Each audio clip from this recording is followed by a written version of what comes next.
Here we are. My. Are you a shooter? Well, dude, my ears are covered for the second time today. I'm just gonna say that. And I'm a. Ask me that again. Ask me if what Are you a shooter? That's funny. I'm a tactical. Are you an operator? I'm a or tactical something? shooter, bro. I'm a tactical So shooter. have you ever done? We went to Tarrant Tactical today, and Yeah. Bryan Callen learned the ins and outs. Learned how to lean forward. Yeah. Had some Navy SEAL instruction as well. Yeah, how to hold a My pistol boy correctly. Taylor. Yeah, How'd you feel? I love it. Fun, right? I've been doing it in my head forever. Oh, in your head. Yeah. That doesn't really work. I've Does it? rehearsed. I've rehearsed killing a gang many times. a being whole surrounded. gang? Sure. Lean in. Kick.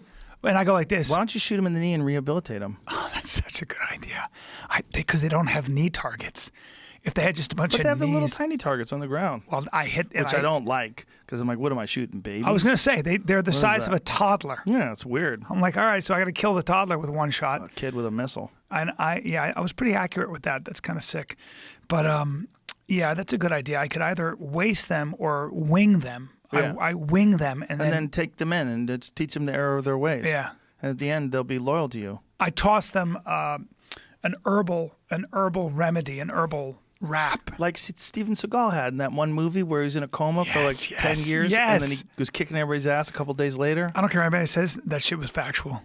Well, do you remember that movie? Very well. He It's put called in Above his the own- Law. No. You're way out of line. No, Above the Law was the first movie. Yeah. This was deep into He's in a his coma. career. What, Kelly This LeBrock he already is the gotten- nurse. Yeah, he already Yeah. gotten fat by this Oh, time. he had. Yeah. That's where he ran terribly. He always runs terribly. Yeah. But in the early movies, he was skinny. In Above the Law, he was skinny. Yeah. But then by the time he got to this other movie where he's in a coma forever, like, look at his fingers moving. He's waking up. Look at him. Look. Awesome Actually, beard. he wasn't too fat. No. Wasn't too fat. He looks great there. But he'd already, started to fill in his hair. And so then he was in a coma forever and then gets out of the coma Remember and it very starts well. doing all sorts of Chinese herbs and shit to become a bat. Oh, see, he was pretty skinny back then. Yeah, he was. So Loved this was it. early in the career. Yeah, he heals himself. Yep, I would with I would throw them an herbal wrap and tell them how to wrap it and then say training begins tomorrow at Yeah. dawn. And then you wake them up. Yeah. Like, hey, man, fuck you. Fuck you. Fuck you. And I'd be on horseback for no reason. Really? You I and think so. horses. Why do you always... Because there's something How very many masculine. bits do you have where you're on a horse? It's my entire act. It's my entire act. I just have this. There are a couple things I want to do before I die. One is to toss somebody an herbal wrap and say training begins tomorrow, or be there tomorrow, and I want to rehabilitate at risk youth, but they're like 20, and then I want to rear up on a horse. I want to rear up on a horse, but I want to appear out of nowhere, rear up on a horse, and rescue a group of women in the wilderness. A group of women in the wilderness? What are they in the wilderness for? They got lost. Were they hikers? They were. Their plane went down. Nobody got hurt, but it skidded along Their a glacial plane lake. went down? Yeah, skidded. And they said, "We can't find them. This It's is so impenetrable. elaborate. It's impenetrable." And then you go and in they go, "Fuck, Callen. fetch the fetch the man panther." The man panther. Yeah. That's my. You nickname. should have do you know about this guy? His name is Dick Pronicki. And he was a guy who lived in Alaska by himself in a cabin that he built for decades. Yeah. And he moved out there when he was 50 years old. He got tired of life and just the way everything was, the fast pace of modern life. So this guy decided, amazing videos on YouTube. This guy built his own house out there in Alaska. Fashioned it out of logs. There's like a video of him doing the whole thing, filmed everything. Wow. Filmed all of his interactions with animals. Birds would come and land on his hand and he would Really? feed them. Oh, yeah. Wow. He was you. He literally is you. Splitting wood. Stoic, Yeah. by himself, and wrote. You know me, stoic and real solitary. Oh, yeah. And, so, real measured with his words. Of course. And it's everything you want to be. And he would sit and every night he would write. And he would write about his experiences and the deep satisfaction that he got off of living that kind of a life. Right. There's some amazing videos. Pull up one of the videos so you can watch how this guy's living his life out there. But, you know, he would only see people like once or twice a year when they would drop off goods and things that he needed. But this guy was, you know, he wasn't a spring chicken. He moved out there when he was in his 50s. Wow. Yeah. And when was this?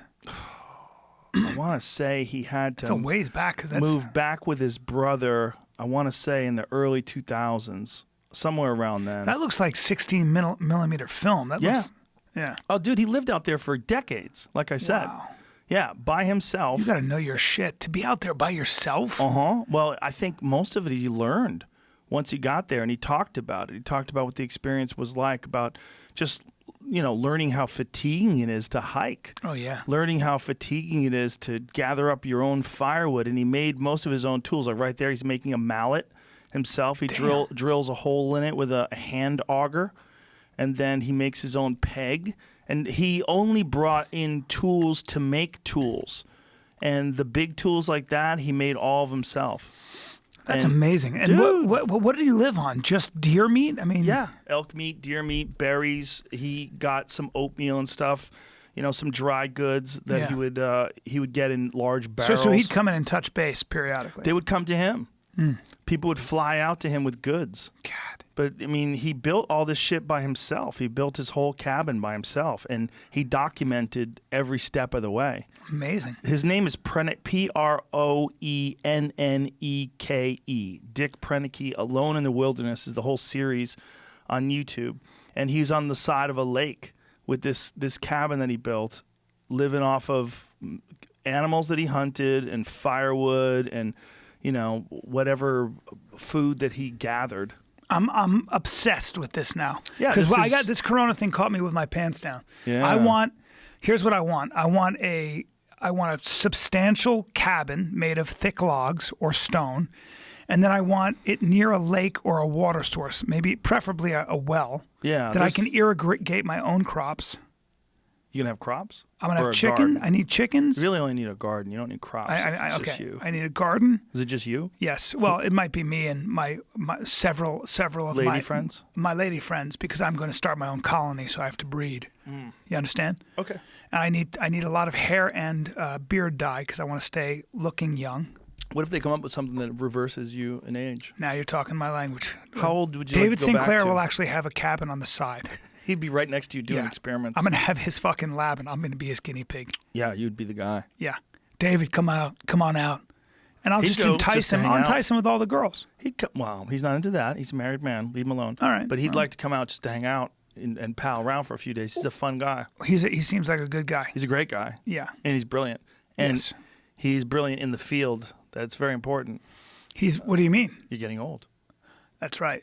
Yeah. That's right. You want to be Dick Proenneke, where you had to escape your wilderness Again, paradise because you're too old? There are a couple things. One more thing I want to do is I want to split wood with my shirt off while I have women watch me through the window of my log cabin as they're baking me a pie. Now, I know this is a chauvinistic fantasy. It sounds like it. Don't worry. You sound like a real piece of shit Then right the now. other thing I want to do before I die is I want to have a horse I'm so attached to that I can go and then it just shows up. Oh. So, Sort of like Brad Pitt's pit bull in Once Upon a Time in Hollywood.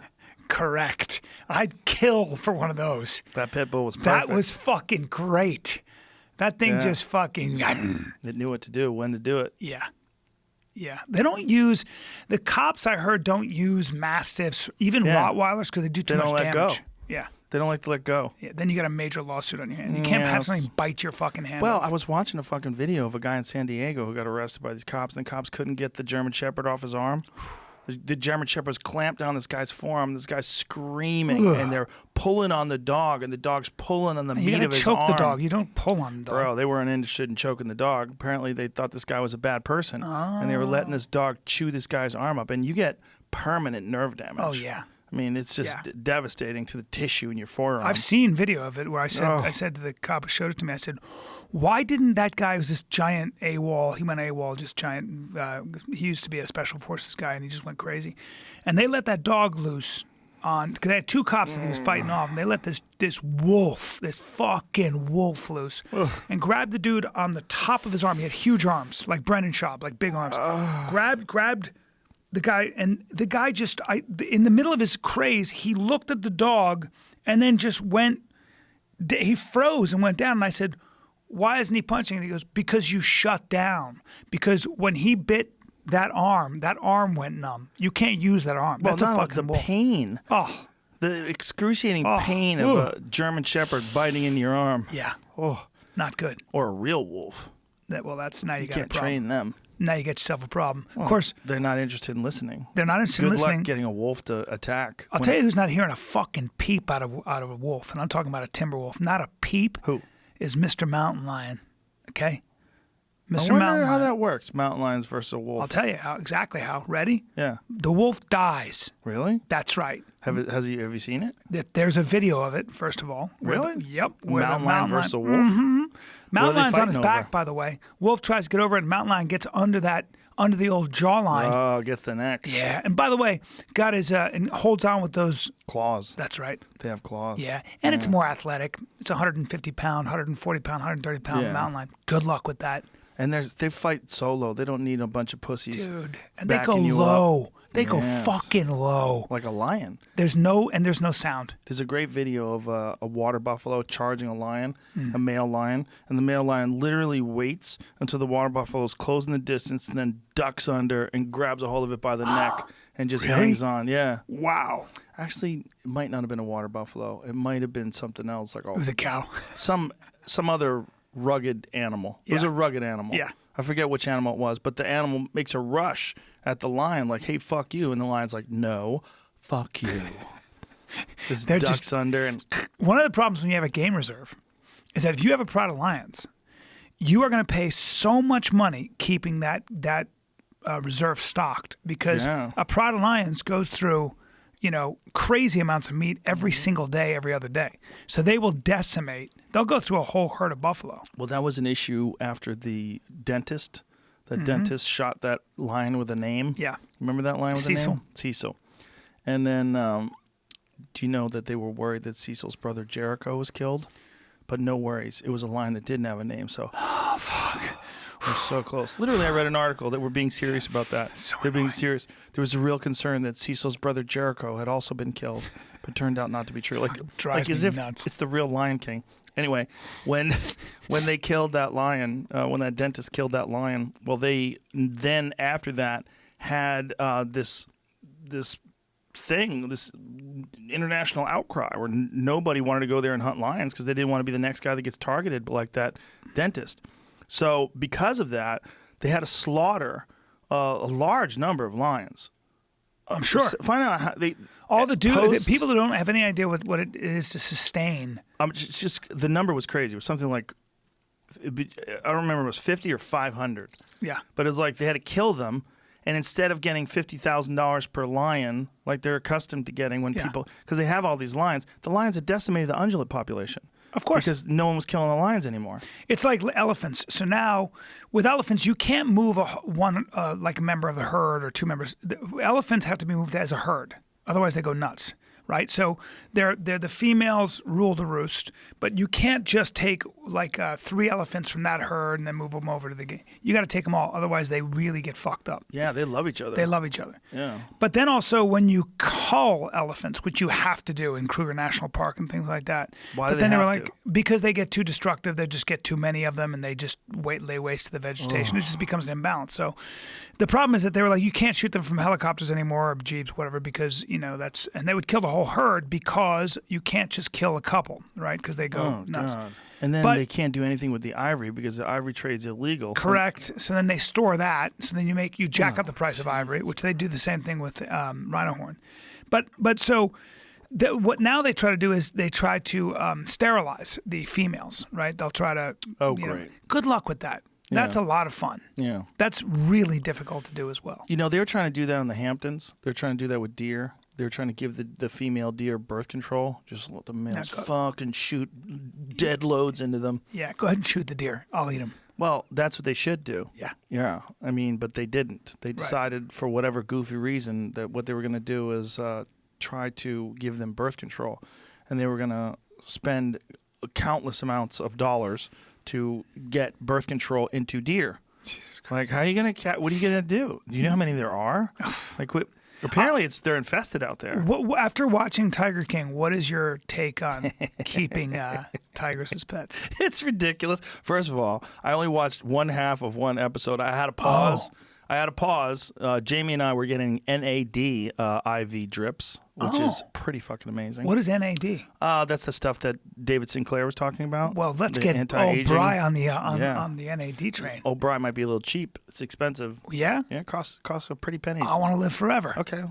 We'll talk afterwards. Okay. I don't know. I've done 2, and I feel pretty good. You feel any different, Jamie? Yeah, no, I can probably say I feel pretty good. Feel pretty good. Sitting around inside. Yeah, but it feels like the second one really took it over the top. Yeah. What does the it do? second one, I have more energy. I mean, I feel like really vibrant.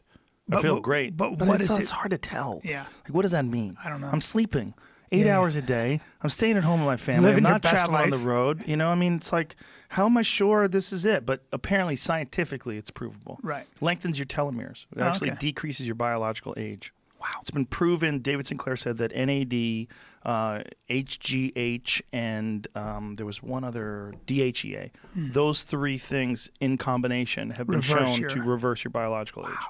Yeah. Crazy. So we're trying. I'm like, look, while this shit's going down, I want to keep my immune system at fucking tip-top Magoo, as Joey Diaz would say. Tip-top Magoo. It's one of the greatest Joey Diaz Tip-top expressions Magoo. ever. But it's just one of those things where there's a few different scientific advances that they can absolutely show that will decrease your biological age and show that there's an increase in your vitality, your ability to recover, all these different things. Yeah. So I'm getting in on all that. Well, in the Tiger King, back to that, he had 227 tigers as pets.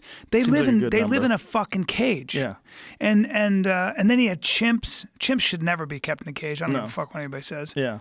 So there's certain things I just don't think should be. If it's a professional zoo like San Diego and they have Even habitat, then. I agree. Even then, it's disturbing. But at least kids get to see them, and it Yeah. educates the general population. But when you've got 10,000 tigers as pets, Yeah.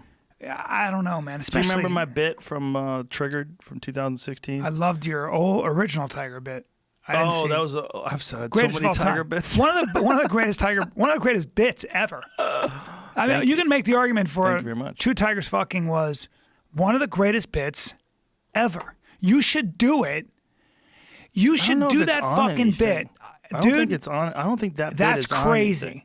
You should do that bit. You should revive that bit, and you should tape it and you should put it out there. It's, let me say it again. I know comedy, doing this a long time. It is top 3 bits of all time. That's very nice of you. But it is. But it's I think it might be on an audio recording. God, it was Is it? it was the first time I saw that so we were at the visual, Comedy Store. though. That it gets. Dude. Oh, it's on. I'm gonna be dead someday. If that bit gets destroyed in the audio version, You got to see the fucking yeah. visual. You have to see the visual, dude. When you're making the noises, But that was the first bit that I ever did where I realized like you have to kind of become the thing. yeah. Like you got to become the Yes. thing. Like I would make noises, like try to be me still, but then I realized like, oh, I just got to become Yeah. like a tiger fucking. That's what You I know? love about certain bits. Like for me, I do this thing about having an abusive father who was a piano teacher. Don't ask. and I talk about his mustache. His mustache belonged, the bristles were so thick they belonged on the back of a boar, not on a man's nose. And I go into this whole character, and I love to lose myself into that character. Yeah. Or when I do that English supervillain. Yes. Like I just fucking fun. it's so fun to get lost in that character. Because you could think like that person. Like Yes. that must be the appeal of like a guy like a Daniel Day-Lewis or Of course. someone who can really encapsulate. They do something where they become that. Yeah. They become that. They're not, and some people never do that. They're just always acting. Like, oh, here's that guy acting in a movie. I know who he is. Yeah. And there he's acting. And then some people just become. Jeffrey Tambor, who's won a bunch of Emmys for, Transparent and all that, he said that for him it was about shoes. He'd have to figure out what kind of shoes. Like he'd have to feel it first in his feet, which makes sense. Oh, wow. Like when you wear sneakers or you wear leather-soled shoes, you feel different. You're not as secure in leather-soled shoes. You automatically become more formal when your toes are pushed together. When you're constrained like that. It's a weird thing to think, but it does change you. Yeah, you can't even move good in leather-soled shoes. They're slippery. Correct. So if you see people, I can tell a lot about somebody by their footwear. If they're wearing sandals, typically I can tell you what their political What do you tell bent about is. me? Those are dad sneakers. I don't give a fuck. Game over. And I do what I want. Joe Rogan You shoes. don't know jack shit. No, These I like are trail them. runners. I know what they are. What are they? They're trail runners. These are Solomon's. They're excellent shoes. Speed Cross. I know all about them because I almost run bought them hills for with these. when See we, that? when we were going to go hunting with Ranella. I know all about those shoes. traction? They're awesome. It says tread. Yeah. So if you're gonna go up like slippery terrain, this gives you grip. I'm all I all run about trails, bro. it. But also you're like, I don't care and I'll just wear those. There's a little bit of that. Also, there's no shoelaces. Correct. So I go like this. I cinch them tight. Yep. And then I put it in here. Very easy. I tuck it in there. Yay. Do you know and who you can go through the airport real easy with these on too. You know who's never getting caught with those? You know who's never getting caught with Bryan those? Callen? Nope. I'll do it. I don't give a fuck. Brendan Schaub. No, no chance. Oh, no, I no. showed him to him once and he almost threw up. Yes. Yes. I wear these all the time. He can't handle it. Yeah, I wear these. I wear Chucks. Yeah. But when if I'm doing anything in dirt, they're like a middle ground between wearing a boot. Yeah. Like if you're, They're great. I wear them hunting sometimes. Yeah, I looked at those for hunting. Yeah, a lot of guys in elk hunting, in Mm-hmm. particular, because you're so mobile, you're constantly chasing these massive herds, and you're moving around and going through. You have to come elk hunting with me. Yeah. I've never been elk hunting. I need That's the meat. disturbing to me. Well, I have plenty of meat for you. I have the meat for you. Listen, you've seen me shoot. You've seen me how I saw lean you into my shoot targets. just Hours ago. Yeah. Just a couple hours ago. I Dot, saw dot, dot, dot, dot, dot, dot. you seem like you were born for it. Not only that, I go, get down. That's what you notice how I didn't said hear that? Oh, you didn't hear that? part. Oh, I had earplugs in though. Oh, I was on radio. Get down. Also, you have you say things in a way that only people around you can hear. That's true. You don't. You have the right amount of projection, so the enemy never hears you. I speak cryptically. Andy Stumpf, I did his podcast, and he wanted to see what kind of a tactical asshole I am, and he had me watch I'm wearing film. a shirt. Oh yeah, Cleared Hot. Cleared Hot. He was on last Great week. podcast. I love him. The best. And he had me look at different movie scenes and break down what was wrong. I was wrong. I was completely wrong about everything. I thought that when you shot a gun with a suppressor, it was like. No, it's pretty loud. Pretty loud. You've never shot a gun with a suppressor? I have actually in Utah, but It's loud. I was wearing earphones, Yeah. so I couldn't. But it's nothing like a rifle. No. Like when we were hunting in Prince of Wales, I had that gun with the muzzle brake. So loud. Yeah, it's a 7mm Remington Ultramag. It's a very loud gun. Dude, that's so loud outside it can hurt your ear. They say if you're too close to that, you can damage your ears permanently. 100%. Yeah. One of my friends, there was a guy who shot near him, shot too close to his ear. He's a guide, and this guy apparently went to swing, the animal was close by, he's here, the animal's close by, or something happened where he shot really close to his head and blew his ears out. Now he only has hearing aids. Damn. He has to wear hearing aids. Because you're that rifle, the trigger is so sensitive. Mm-hmm. It's unbelievable. Yeah, the idea is they don't want you to pull in hard. But different people have different theories on that. It's the same with archery. With archery, some people like a very sensitive trigger, and some people like a trigger that's very hard to pull, so that you can't just jerk on it, because you have to pull, bang, and then it goes off. When you shoot archery, it's very interesting. But you would think, say if you have a wrist strap with a trigger on it, you would think that when you draw back, you go like that. Yeah. But you would use your finger to hit the trigger, but you actually don't. Some people do. Some people actually can do and shoot it Cam Haynes does it that way. Shoots very well that way, but Cam Haynes is a psychopath. Yeah. He's a different human being. Most people, there's something about that thing that starts a flinch, an anticipation flinch. It doesn't with him, but some people, they get a thing called target panic. So to get away from target panic, what they do is instead of pulling the trigger, you wrap your finger around the trigger, and the trigger's stiff. And then you use your back muscles. So then you aim and you go like this. You just pull with your back muscles, and it goes off without you even moving your finger. Huh. So once I would hook my finger on it, my finger's in place, and then I'm just pulling, and pop, it goes off. Oh, that's nice. Yeah. Is a crossbow Does it have more range? Crossbow is basically a shitty gun. It is. Just get a gun. Yeah. What are you doing? You're not an archer. No. What are you doing? You got a shitty gun. It's a shitty gun. Oh, you think you're in The Walking Dead? Are you that guy with the motorcycle? Personally, yes. Listen, that whole Walking Dead thing is so fraught with peril. Yeah. First of all, how come there's no pass-throughs? You're shooting into these mushy zombie heads. It goes right in there. Why doesn't it blow out the other side? Yeah. It would, wouldn't it? Fuck yeah. It would blow through an elk. Really? Yes. Jesus 100%. Christ. Those things are going fucking 500 feet a second. Which is why I told Andy Stumpf the special forces should have a crossbow division. They should. Not. They should not. But also, Whatever. he doesn't even have real tips. Those crossbows, they're using field tips. It's basically a pencil point. It's like poking you and making a hole in you. It's not going to kill you. Oh, what do you mean? The crossbow? The crossbow's not going to kill you with those tips on it. It's a little hole. It'll Right. make a little pencil hole that'll go through you, and your body would seal up the wound. Is that true? Yes. So you could shoot me with a crossbow with one of those arrows. You'd be fucked up, Yeah. but you would live. Huh. But if I shot you with Unless a it was in my heart. Yeah, that would probably kill you. But like one of your lungs, you'd probably live.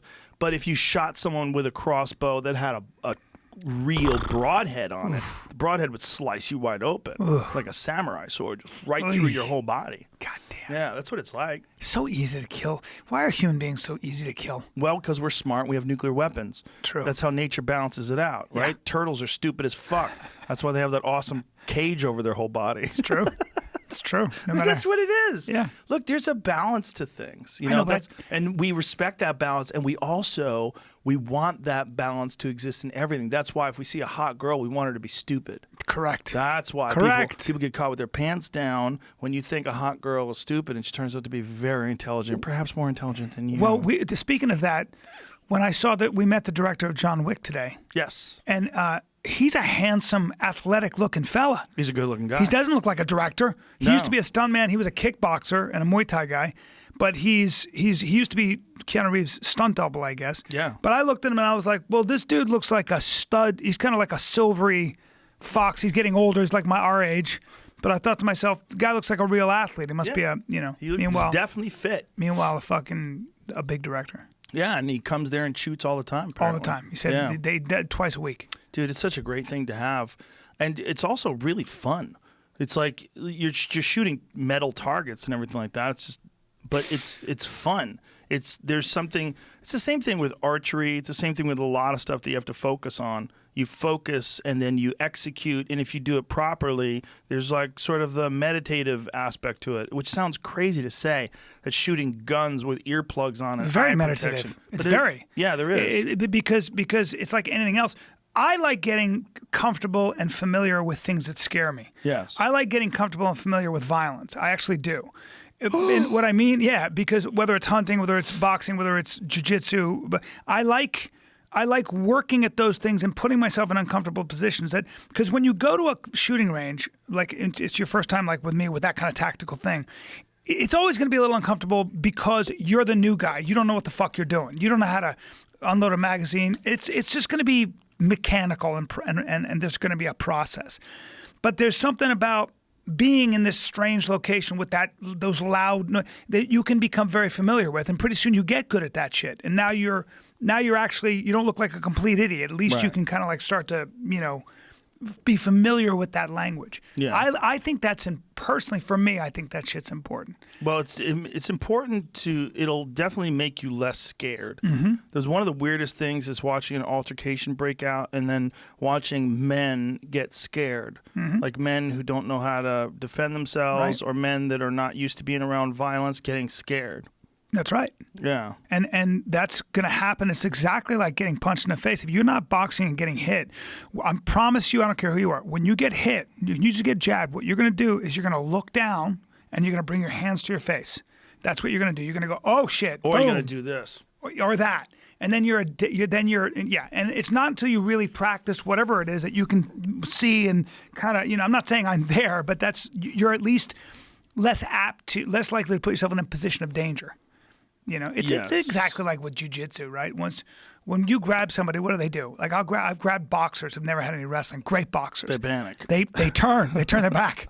Or like I was showing my friend how he's a great boxer, but I was showing him how vulnerable he is with even an idiot like me grabbed him, took him to the ground, and I put a body locker on his body, and what did he do? He reached down for my ankles.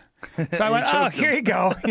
and I just went, you see what happens? It was anybody would do that. Yeah. So. Well, I think it's good just to learn because it's difficult and because it tests you emotionally and physically. Yeah. And even the shooting stuff does, especially because we're around these guys who are, Terran's a real world-class competitive shooter. And he's showing us his stuff, and then we go to do it. It looks so awkward and goofy. Like when you put yourself in a situation where you suck at something, Yes. it's really good for you. It's good to suck at things and try to get better at them. Whatever it is, whether it's learning how to play chess, whether it's whatever it is, learning how to do something, learn how to play tennis, whatever the fuck it is. When you learn how to do something, you suck at it at first, and you have to concentrate on getting better.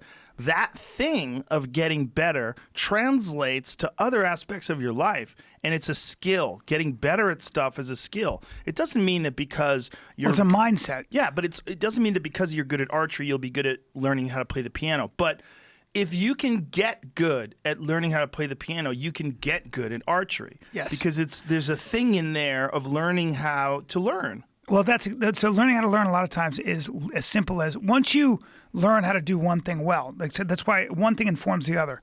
I think what happens is if you're in a new situation like we were today, you get better. At least I'm better at getting out of my own way. Yeah. You get better at not overthinking. You get better at relaxing. It's the same. A lot of times it's the same body position. It's the same weight distribution. Sometimes it's very similar. Like a lot of these things have their similar language, but mainly they're also a similar mindset. You just put yourself in that softer beginner's mind. That idea of kind of like, just open up, open your mind. And just let it come to you. Well, it's also accepting that you don't know things. A lot of men, in particular, are really bad at learning stuff because they want to think that they know already.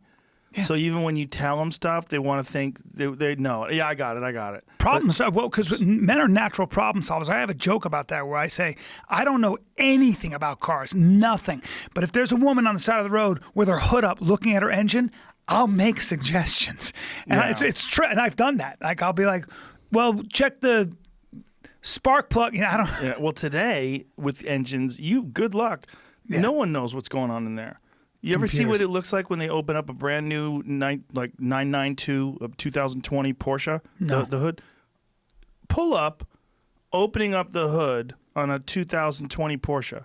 It's the most ridiculous thing ever. Really? You have no idea what anything is. God, you have even someone like you who knows a lot about cars. I have no idea what's in there.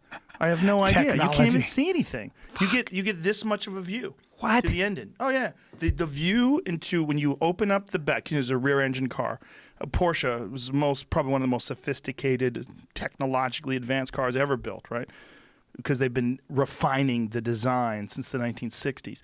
Pop up the rear trunk and look inside at the engine, or it's not trunk, it's the hood, whatever. Look inside of the engine. You don't know what the fuck that is. It's two fans. You see two fans. Jesus. That's what you see. See two fans. Jesus. Yeah, what's going on there? I don't know. I better take it to a place with computers. Well, you need software, right? Idiot. You need software to tune it up and all that shit. Idea. You have to. It's literally they have to plug a machine into it which analyzes the system. God damn. And then the machine's going, hey, this is fucked, and that's fucked, and this is falling apart. When are they going to do that with people? Yeah. Soon. Really? Yeah. You have inside info. Well, here's the problem. Once the first guy gets his legs cut off and gets awesome new legs put on, then we're going to have a real problem. Fuck, because people are going to take their legs off. Uh-huh. Yeah, you're going to have better legs. That'll be Joe Rogan. Better legs. I can't wait till I get the call when you're 80. I'm getting new legs, dude. What? Getting them cut off. I'm going to buy. And you know me. I'll be like, I don't know, Joe. The science is new. And you go, fuck off. Like a turkey leg. Pop. God damn Just pull them off and put some new ones on there.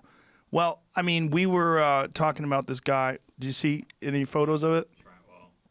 I was trying to find a video and nothing was new at all. They were really old. It's a 992 Porsche. 992 is the 2020 model. If 992 Porsche under the hood, It's all right. Wouldn't mind buying a Porsche. You should. Really? Please. I'm begging you for I years deserve to buy one. a real car. Yes. I mean, I have a Tesla. That's a real car. Yeah. That's a great car. That's new for you to say. I love that car. Do you still drive your Love it. Yeah. It's right here. Yeah. I drive it all the time. great car? It's the fastest thing I've ever driven by far. I have a bunch of sports cars that make a lot of noises, Yeah. but they're like guys who put like fucking headbands on and weightlifting belts, Yes. and then some girl who's a CrossFitter goes right next to you and deadlifts twice the weight. That's what the Tesla is. It's soft and subtle and twice as fast. I as love anything. that. I love your whatever that is, Land Cruiser. Oh yeah, It's the greatest car I've ever Toyota. seen. Yeah, it's Does awesome. it drive really well? Oh yeah, No drives great. problems? It's got a supercharged Corvette engine in it. Oh, Okay, that's a side section I have of the no idea car, what though. the fuck that is. Yeah, see, that's different because that's actually they cut the car in half so that you can look into it. I think that's actually even an artist rendering. It's okay, Jamie.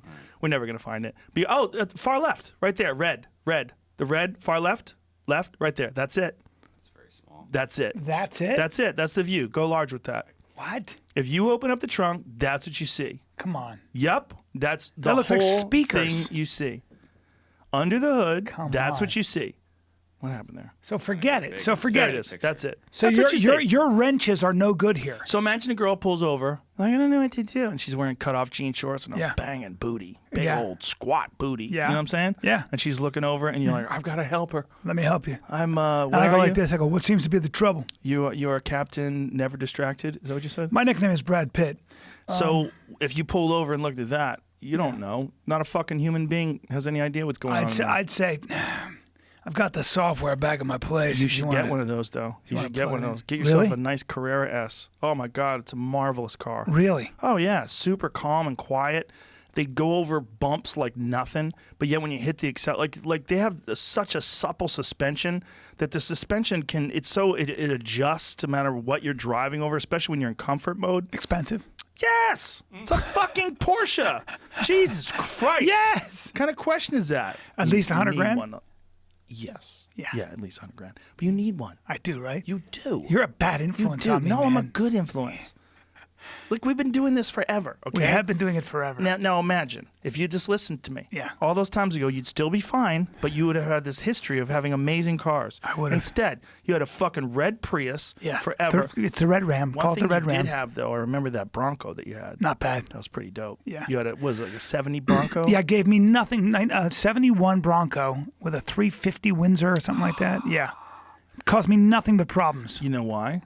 Because it's a piece of shit. Yeah. If you got a really good one, it would be awesome. If you had I a really loved good the car. Bronco, It was a cool looking car. I remember when you came to my house today, I was like, I love you. Yeah. You're finally getting it. I know. I'm like, finally, you're getting it. Every time I try to be different, though, it's just never, You just never driven a Porsche. If you drove, and see, don't one like Schaub's. Schaub's got a GT2 RS. He's such an It's too extremist. loud. It hits bumps too loud. It's Yeah. like, It's his number one car. oh yeah, It's his Who drives that car as their number one car? psychos. He's out of his mind. He's a psycho. I know. But it fits him. I know. It's perfect for him. It's flashy. It's blue and black. It's amazing. The best. Like that you don't want that color. That's yeah. a gross I color. like that color. That color's disgusting.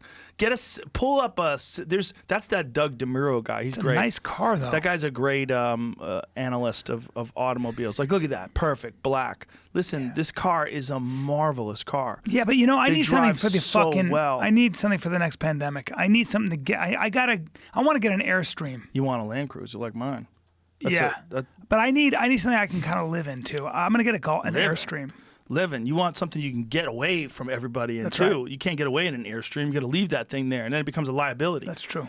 You want something you can overland in, son. Overland. Overland in. That's a good idea. It's a whole thing they I like the do. way that There's sounds. overlanders. My Land Cruiser that was built by Icon, the rear seat comes out.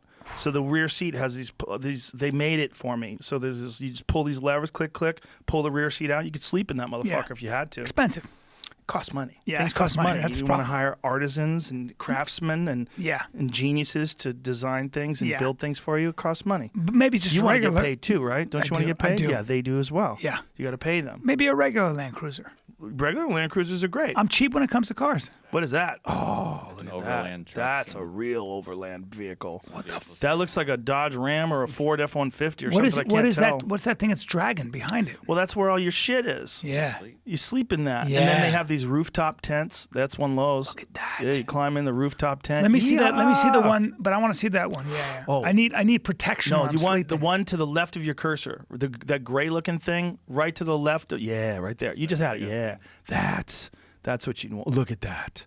It looks so manly. Oh, that's fucking That's cool. it looks like a Ford F-350. That's what I It's a need. Now the big-ass problem is Ford. it's taking up a lot of gas. So it's diesel.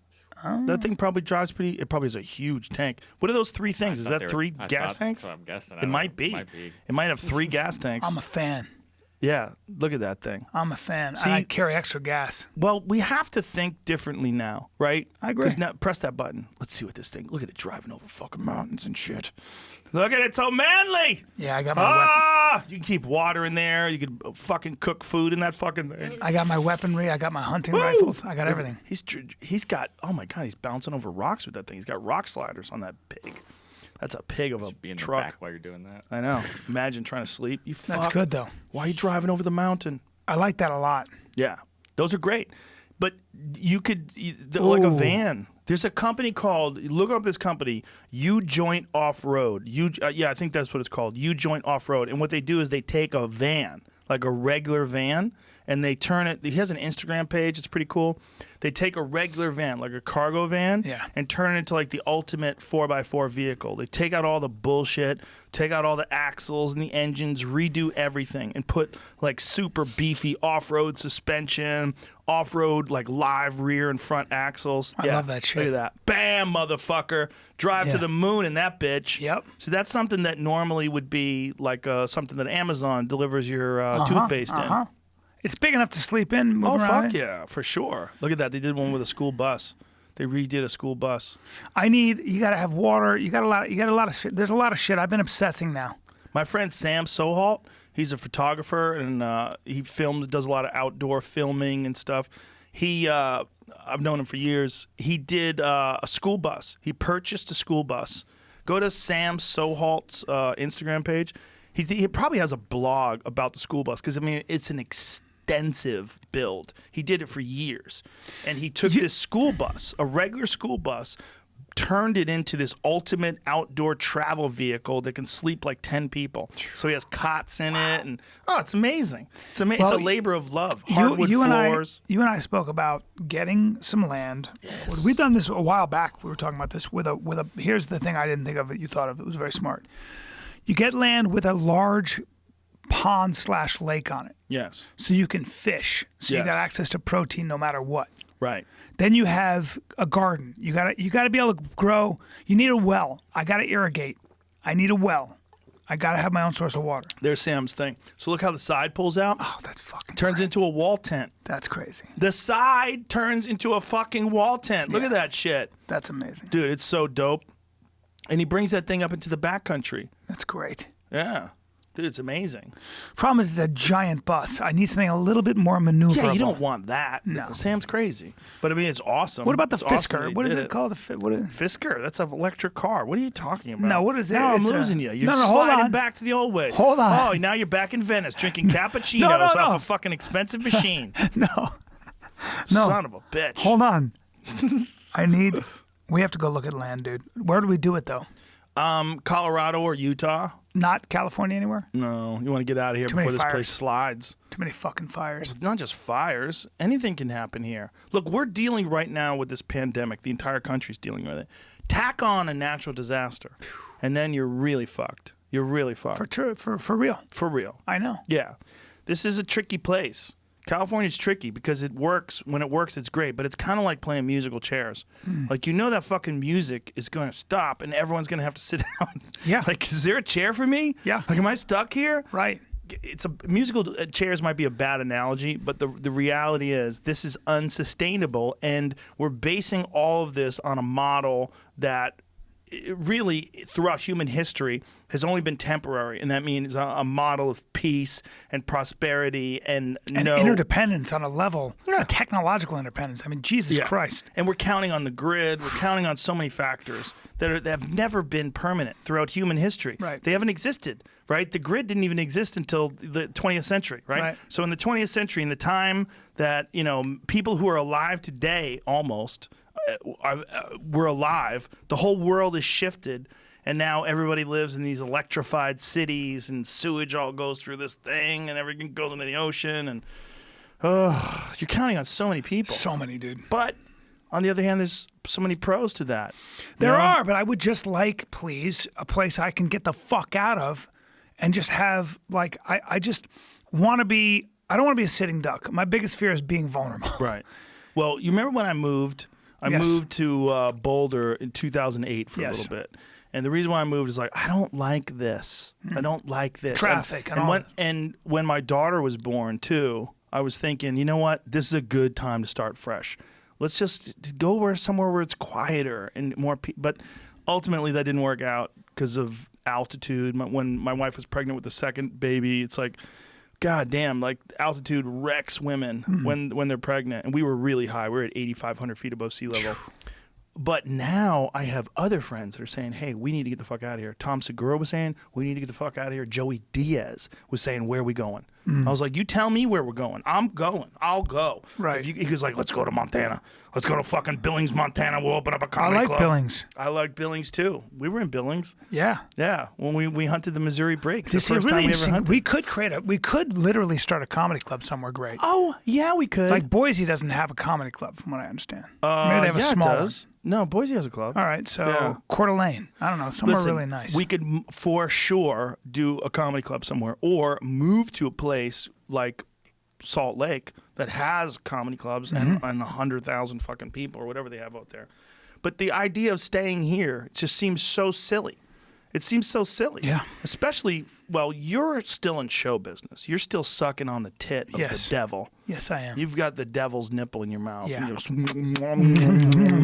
You're still going to red carpets. Yeah. I've also got the fighter indicated. We're not getting Schaub to move anywhere because Schaub would be like, you pussies. Oh, he says that. Yeah. All it would take is one more of these things. Yeah, you might And be Schaub right. would be like, yeah, Denver's not bad. Yeah, you could live in Evergreen. You're 30 minutes from Denver. Yeah. Yeah. How about that? I'll do Ooh. that. Evergreen. Would you? Is that Yes. nice? Fuck oh yeah, my I'll God, do that. Evergreen's gorgeous. Pull up Evergreen.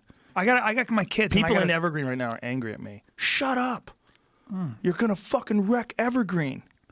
Evergreen's beautiful. Damn it. It's 30 minutes from Denver, and it's a beautiful mountain town. Here I come. 9,000 people. 9,000 people. 9,500, all our friends. Yeah. Imagine But we we're all start a funny. comedy club We'll in bring- Evergreen. Great idea. We did just get Wendy involved. Wendy from the Comedy Works. That's what it looks I like love up there. Wendy. Bro, it's gorgeous. It's got a beautiful historic. Look at that. Wow. That's what I'm talking about, Dude. Bryan Callen. Dude. Woods. Dude. Elk herds wander through town. Oh, You- come on. You whack one of them, you eat it for 6 months. And I want two German shepherds working You line can get them. dogs. Look at that. Go pull that fucking historic downtown Evergreen. That's the lake. I've Come been to on. that before. There's a lake and people go ice skating on the lake. Dude, it's fucking that's beautiful what I up want there. to do. Yeah, that's My where kids will You know the ice South skate. Park guys? Yeah. Matt Stone and Trey Parker, they're Yeah. from Evergreen. That's what South Park is based on. It's part of it's based on. That's why there's always snow in South Park. It's based on Evergreen, Colorado. Those guys are from there. It's gorgeous. They're going to get mad at you if you keep talking. About Sorry. There's other places in Colorado, but there's other places in Utah. Park City's amazing. I love Park City. it. Park City's great. My parents retired Gorgeous. there. Good move. Great restaurants. Beautiful scenery. You're still dependent on the grid, and there's not enough water. I don't trust it. Well, there is actually. look at it, he's We get some water. Doesn't trust it. We'd be fine. We'd Kill be some fine. elk. Yes. There's I lakes need, up but there. I need fucking rice and oatmeal. I need some You need starch. rice and oatmeal? And I need some yams. Why do you need rice and oatmeal? Because you I you need- can grow yams. Huh? You can grow those things. Yeah, you need a lot of water. Though. They grow. You grow them in the ground. Yeah, but there's not a drought in Utah. It's not like it's a fucking. I mean, there's a reason why there's so much snow, Brian.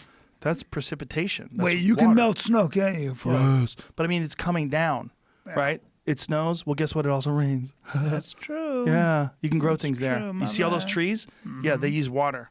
Yeah. Whenever you see a lot of woods, assume there's water. Yeah. Probably right. Yeah, I would imagine. crazy. Maybe I should do some Look at that. thinking. Look how pretty's on that. this. Where's that, Jamie? I don't know, but it's a big giant lake. God, it's so I beautiful. need a lake. I need a lake for water. Is that Colorado? Does it say? It's evergreen photos. So it's probably somewhere. God, that's an evergreen. Dude, I want to be able to that's live so off the beautiful. land. Livability. Click on that. What does it say about livability? That's the Don't come website. here, ass fucks. It's livability Evergreen, dot- Colorado. What you need to know. Here it goes. Looking to move to Evergreen, Colorado? We've got everything you want to know about the key factors that can make it the best place for you, including Evergreen, Colorado real estate. Let's start with the basics. Evergreen, Colorado is located in Jefferson County, has a population of 8,688 people. That's a show. That's one show at a good-sized theater. So true. Yeah, that's one show. That's not even a sold-out arena. Oh my God. We have a cool graph below that shows the city's ethnic diversity. None. I'll check that graph right now. 0. It's all white people. There's one black guy, and they watch him closely. What kind of ethnic diversity? Let me see the graph. Evergreen? Let me see their graph. Let me see the graph about the diversity. This is a graph. They hide the graph. Like, ditch the Salt graph. Lake has a lot of Throw it away. Tongan and Samoan. And Oh yeah. Salt Lake, giant. Salt Lake, the city, surprisingly diverse. I have a friend who moved there. Median household income, 79 grand. Nice. 389 grand for a house. Nice. Population 8,600. So it doesn't have a diversity graph. They probably ditched that. One thing like, hey, delete that. Right here. Oh, what does it say? Okay, it says ages. Does it say ethnicity? White. 97.5%. Well, there you go, ladies and 1.4% Asian. Literally no black Hispanic, people. There's 2.9 there's one black person. Dude, You're right. 0.1% ethnicity other. Other. It doesn't even say black. Interesting. It says other. African Americans, one of the most prominent races in this country. Yeah. And there, it's other. It sounds like Manhattan Look at that. Beach. Go back to that. Stop scrolling. Look at that. That is crazy. Yeah. 97.5% white. Dude, 30 minutes to Denver, huh? Yeah. 30 minutes to Denver. I want to go Gorgeous. to Evergreen. But you will get snowed in, bro. You will. Oh, yeah. Yeah. Is it high elevation? What's the yeah. elevation? 8,000 feet. That's a little It's- high. It's high as fuck. And you're going to get snowed in. Not just snowed in, but like several feet of It's a snow. little problem for Like me. you ain't going nowhere, bitch. A little problem. Is it really? Don't you just get a snow blower like a goddamn man? Well- you put on a get a beaver hat. Get Ranella to make you a beaver Yes, hat, yes. like one of them real hats. Yes. Like the mountain man type hats. I want a coyote, full-length coyote. No. I know it's mean. I know it was like They're coyote. too much but- like dogs. You They mean are- you want a coyote jacket or something? Yes. I mean, I know it's cruel, and I don't want to kill coyotes, but they are very plentiful. These idiots are thinking about moving wolves into Colorado. They're That's not a talking bad about doing idea, that. right? Didn't moving wolves into Yellowstone increase the population of everything? No, it did not. Is that a lie? No, yes, it is. It is. I watched that yes. video. Oh yeah, the how wolves changed rivers. Yes. Yeah, a lot of other factors. Okay. That guy didn't take into consideration in terms of moving rivers. One of the things was beavers. They imported beavers into Yellowstone. There's many factors. Okay. But they did reduce the ungulate population, which you could say was out of proportion. What's an ungulate? Ungulate is cows, elk. You know, ungulates. cows. Yeah. Ruminants. You know, Ruminants, animals. ruminants. Ruminants. Yeah, Yeah. animals that eat Ruminants, grass. ruminants. Whatever it is. I like saying ruminant. Yeah.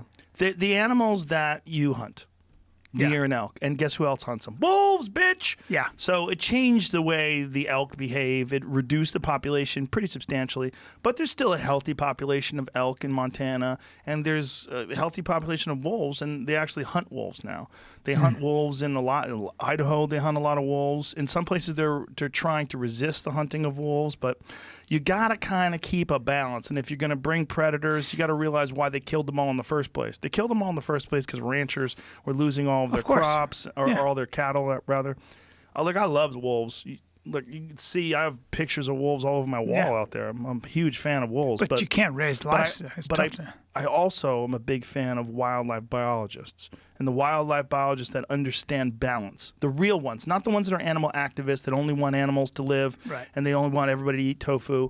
The ones that understand that there's a balance from predators and prey, and we miss that balance. You know, that's why there's no mountain lion hunting in California. And people say, well, that's a good thing. Sort of, but mountain lions are still getting killed in California. This is what we don't understand. Mountain lions get killed by state and federal agents who have to kill mountain lions because mountain lions are killing either people's dogs or cats or livestock I didn't know that. all the time. They kill the same amount of mountain lions they would if they had tags. Really? Yes, but the difference is the money doesn't go to the state, but everybody feels good, and the government feels warm and cuddly. Because somebody with a uniform is doing it. They're doing it on the sneak tip instead of like some guy posing on Instagram, like hugging. You ever see the way they pose with mountain lions? It's kind of fucked up. They hold them up in the air to hug them. It's weird. They do that with wolves too. Yeah, and let you know how big they are. It's fucking let huge. you know what a man they are. They shot this. Mountain lion's delicious, by the way. It is? According to everybody I know. Well, that's Ronaldo eaten it. told me it's pretty tough. No. Somebody said. He said it's superb. That's his Really? words. He said superb. He goes, it's like a superior pork. No. Yes. But yes. they are they're Predators. 100% carnivores. Yeah. And supposedly delicious. I can't think of any other animal we eat. Do we eat any animals that are total carnivores? Alligator, Yes. Alligator's delicious. fish.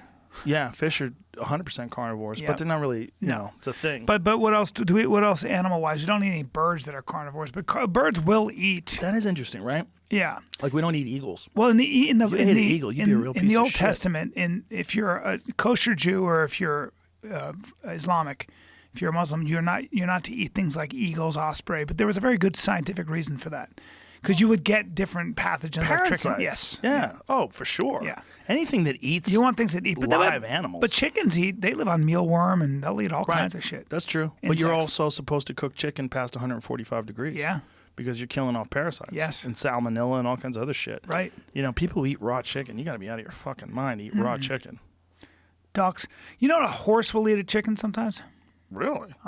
There's a video of it. Whoa. I Have know you seen cows eat birds. I didn't know Bring a up horse that ate a video chicken. of a horse eating a fucking chicken. Thank you. And Thank you for doing this. And deer will eat. Oh, I've seen a lot of deer eating birds. They'll eat birds. Yeah. I need that protein. Yeah, there was a So net weird. that they used to catch birds. Yeah. They set up this net, and I think they were studying birds, and it's a humane way to catch them. They get captured in this net, and then they could release them from the net gently, and then they could set them free. Deer would just find them in the net and eat them. God damn. Yeah, they just pluck them right out of the So net. interesting. Cattle too. They'd know the net where the net was. Like, oh, wonderful. Now Really? I'll chase these birds. Choo, choo, choo. Yeah. Here's a cow eating one too. Yeah. We've played the horse before too. Oh, a cow eating a chicken? Play that. It's a horse eating one. Okay, here we go. Well, there's a Almost chicken looks running like a around with horse. it. Oh, here's a Feeding chicken. to 'em. Oh, he's feeding? I'm just saying, it almost looks like it. Really? Well, yeah, he's filming it. Horses don't fuck around.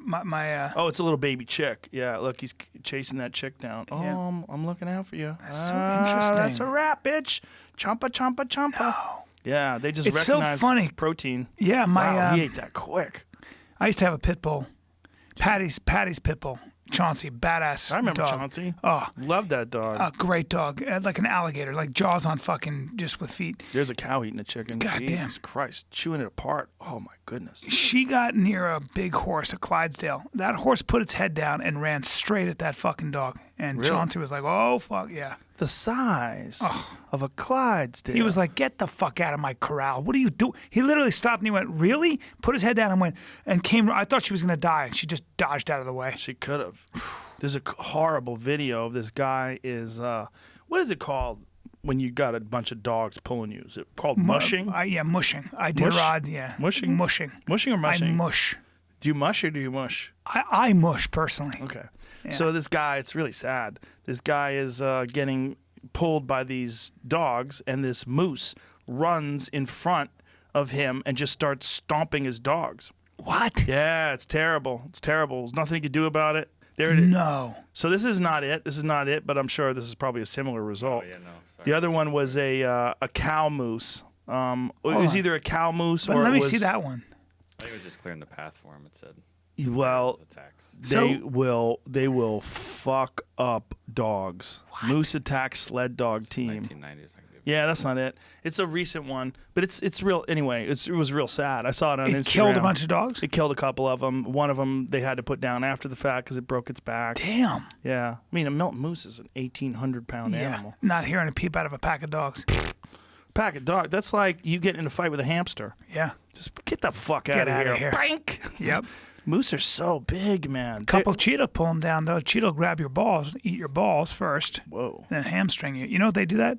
Wolves do Lions, that too. to lions moose. will do that. Lions will do that with water buffalo. They They'll attack the legs. they'll right? eat they'll eat your balls. They'll take your balls and start to bleed out. Ow.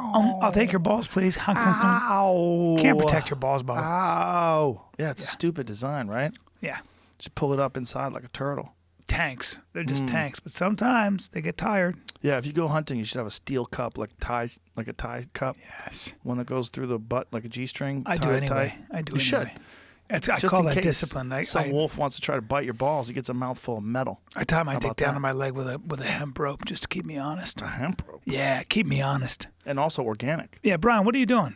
Tie my dick down with a coarse hemp rope. Why? Keeps me honest. Yeah, like those like side holsters that people have sometimes where they have a strap on their thigh. Yep. Because they have a long gun. They want to keep it from flopping up against their thigh. Sure do. That's what you do with the hog. That's right. Sometimes I sprint with a hard on. You ever try that naked? I've never run with a hard on. Me neither. It's amazing. I would I've imagine lived that all hurt. these years. Never ran with a hard on. I wonder how long your dick would stay hard if you were in a full gallop. It's a good question. It's a very good question. That'd be a great contest. Yeah, right. If like someone broke into your house and you were in the middle of sex and you were angry, but you kept your wood because you Yeah. weren't scared. Just get your dick super hard and Yeah. just go running. Just take a hair tie and just rubber band it to the bottom. Got to do that. Just keep the blood flow. Got to tie your piece down. Oh yeah, you tie off at the end. Yeah, like a cock ring. That's right. And then just go running after him. Well, you just use a cock ring. with a big old hard on. Yeah, but who has a cock ring? Ah, fuck. That's one of those things. It's like if you have it, like what's wrong with you? Don't say that because you're going to get 50 emails of people with alligator cock rings, and I'll initial it for you. Hey, bro, there's nothing wrong with cock rings. Joe Rogan fucking experience. Let me show you how I make them. Just a cock ring. You got Python? Yeah. Python cock ring? So many cock rings. They all exist. Yeah, like who's buying sex toys from stores these days? You ever drive by one of them sex toy stores and you're like, for real? It's a ghost town. Who's in there? They're open still. The Are those Hustler money store- laundering operations? Maybe, but the Hustler store's still open, I think, on Sunset Boulevard. Is That's it? more of a thing for you and your girlfriend to go in like, let's get this. Well, it used to be DVDs. I remember it used to be like, you remember when people used to buy porn DVDs? There was a day, you fucking kids today are so And spoiled. VHS porn. Oh, yeah. Oh, I remember that. That was when I used to watch porn. You know, I never, and this is all bullshit aside, and I'm not because I'm a good boy. I never watch porn. I never, ever watch porn because it doesn't do a thing for me. Really? I don't know what it is. I swear to God. Because you're tired from I thought fucking all the I thought time. about that the other day. I was like, I haven't watched porn in 3 days? since I was 52. I haven't watched porn in so many years. Because you're tired from all your fucking. Yeah, all my banging. Because I you're fuck. fucking.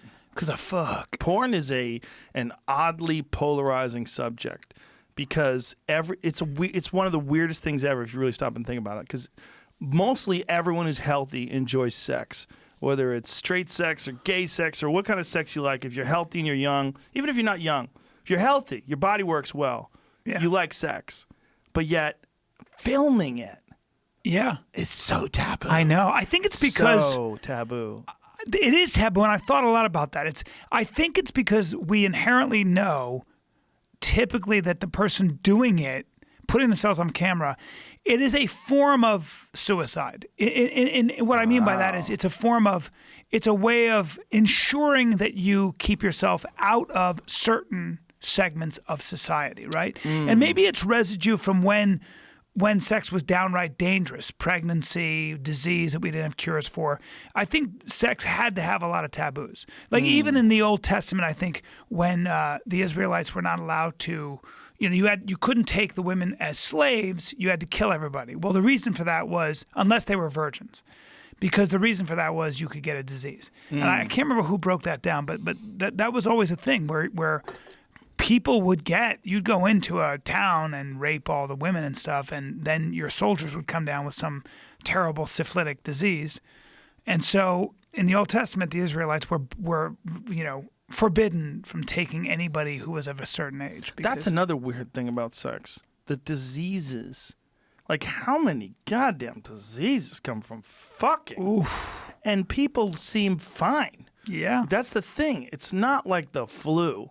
Or, if someone's like, oh, I gotta have a fever, blah, I'm sick. Like, can we fuck? Yeah. It's not like Yeah. that. Hey, I got the flu from Maggie. Yeah. That dirty bitch. Like, wait, bro, she was in bed. She was sick.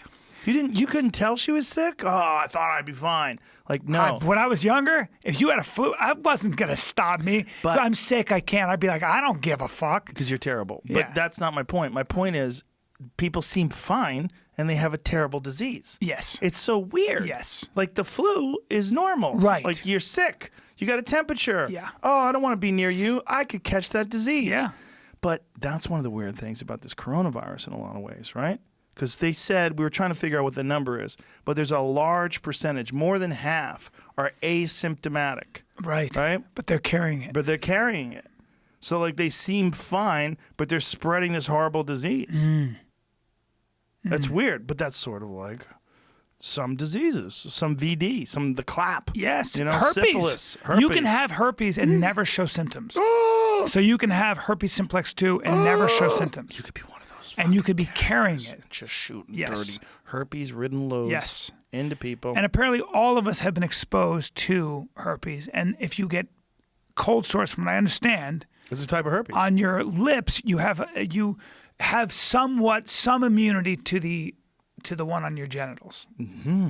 Yeah. Dum, dum, dum. Yes. But you could transfer the ones from your lips Apparently to the you genitals. can. It's such a weird... Every time I talk to a doctor, you can't though, fix they- that one. There's No. no... They don't have a vaccine for herpes. No, they just have How pills they you never can figured take. that out? I think they were working on it. There's too many people with herpes. Like, just let it go. Yeah. It's some crazy number. It's like warts, too. There are different kinds of warts. Well, they have that now. Yeah. HPV, they do have a vaccine for that. yeah. They do have a vaccine for that. And that's very important for women because women get it Get and they can cancer. get cervical cancer. Yeah. Yeah. It's just the idea that all these diseases are passed on through sex is so strange. Well, if you think about, you're coming in as close contact as is possible. Maybe you're you, bro. ingesting their I like to fluids. get out of the room. When I come, I like to run into the bathroom. and clean immediately. I just shoot into the sink. Yeah, man, it's hard to. Yeah, but porn. We were talking about porn Yeah, and porn. why is there taboo? Typically, I think it's because people. I think it's a couple things. I think porn people remind us of a darker animalistic side of ourselves we don't want to admit to. Right. So if I watch porn, I'm not going to admit that to a bunch of people I don't know yet. There's something shaming about watching other people have sex. There's something taboo about that. So if I'm around somebody who reminds me of the fact that that's why I've always thought it'd be the height of hypocrisy whenever people judge porn stars. It's like, you judge porn stars. You watch porn. Porn is a multi-billion-dollar industry. Let's be honest.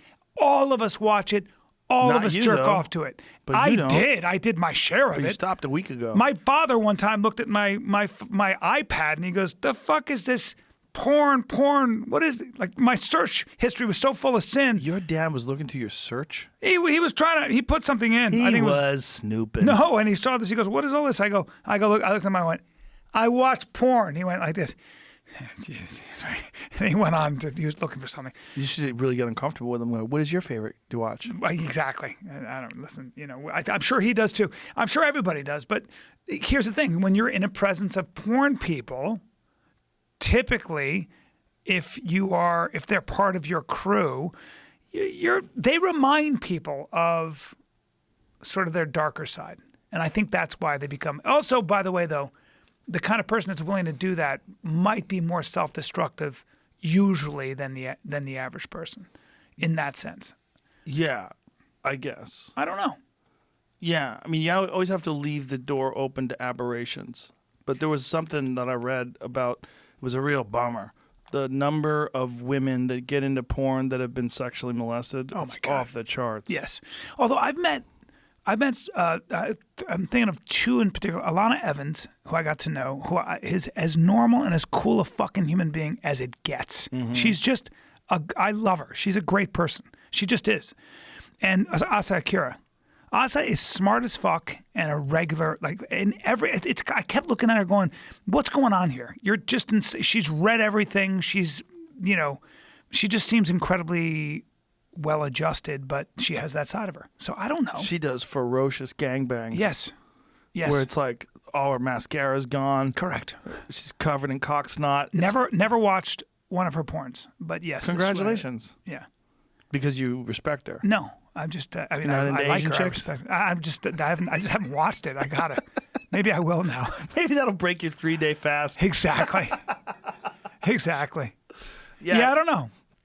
It's a weird one because it is like sort of universally taboo, but yet you almost universally consumed. Yeah, These are very contradictory things. it is. Very much. And then Nicole Aniston, Stevie Blue Eyes, my boy, you know Stevie, he dates Nicole Aniston and now does porn with her.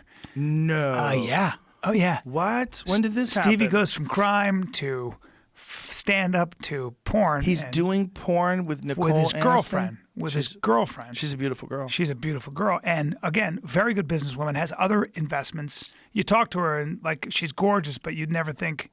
Like I've had long, lucid conversations with this person. She's just not. It just doesn't make. So Stevie's showing his cock to the world. Stevie's got a fucking piece on Got him. a piece on him? Oh, are you fucking Does kidding he call me? himself Stevie Blue Eyes in his porn?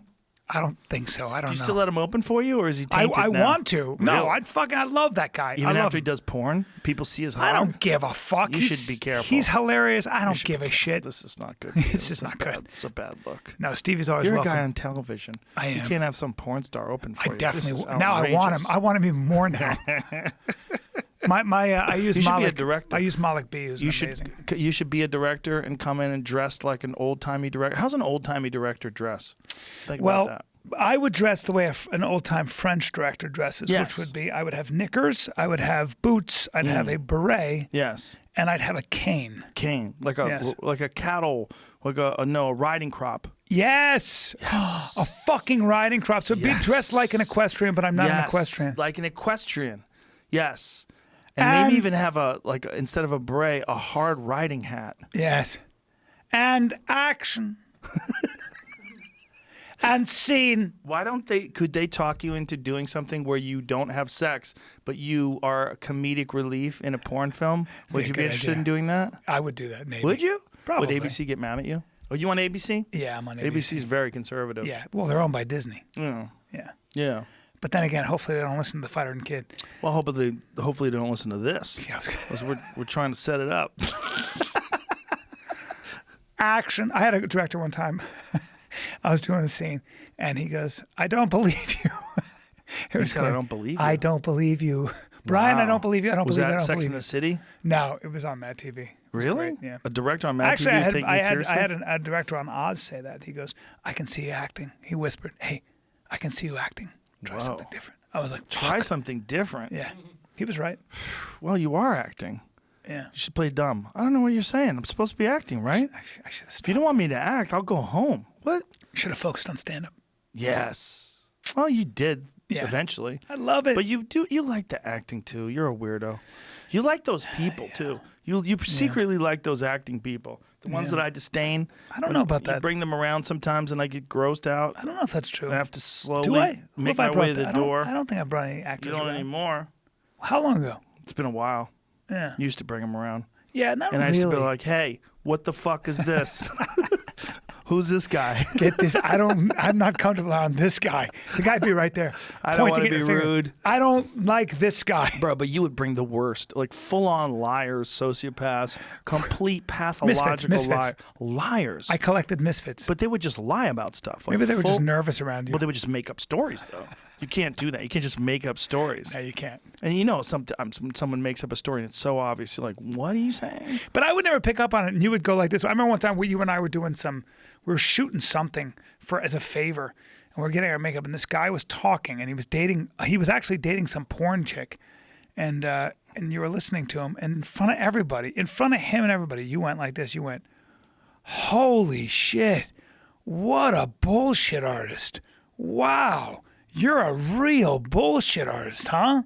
And it got all weird in the room. I was like, "Oh, here goes Joe. Here goes Joe hunkering down." Well, when someone starts lying to you, just lying to you in front of a bunch of people, and I think I remember this story. I think the guy was very criminal too. It wasn't. bit. It was something like is angling Yeah. to get something out of us and lying. I was like, I know where this is going. You're trying to get something out of us, and you're lying. Like, you're a bullshit artist. Yes. And I was like, we're stopping this right now because you're going to dominate this whole day, and then you're going to want us to invest in something or give you money. Or there was some hustle. You stopped him right away. Yeah, well, there was some gross, sort of semi-aggressive hustle to what he was doing, and he was lying to us. Yes. And I was like, this isn't true. Yes. And But you called him on it. Record scratch. It was great. Well, it was one of those moments where, like, this whole day could go to shit because we're trapped in this building with this liar. Right. There's so many of them out here. That's so good to know.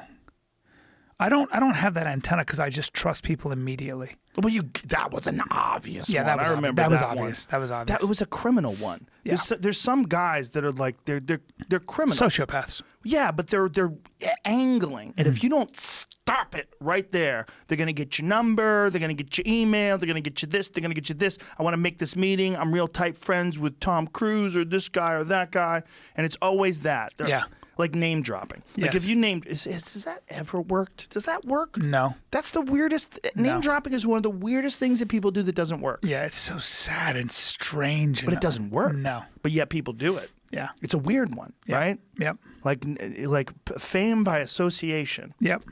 It never works. It never works. Yeah. But people do it. And then when people are like, yeah, I'm real good friends with Leo. They're like these. Like I don't want to be that guy.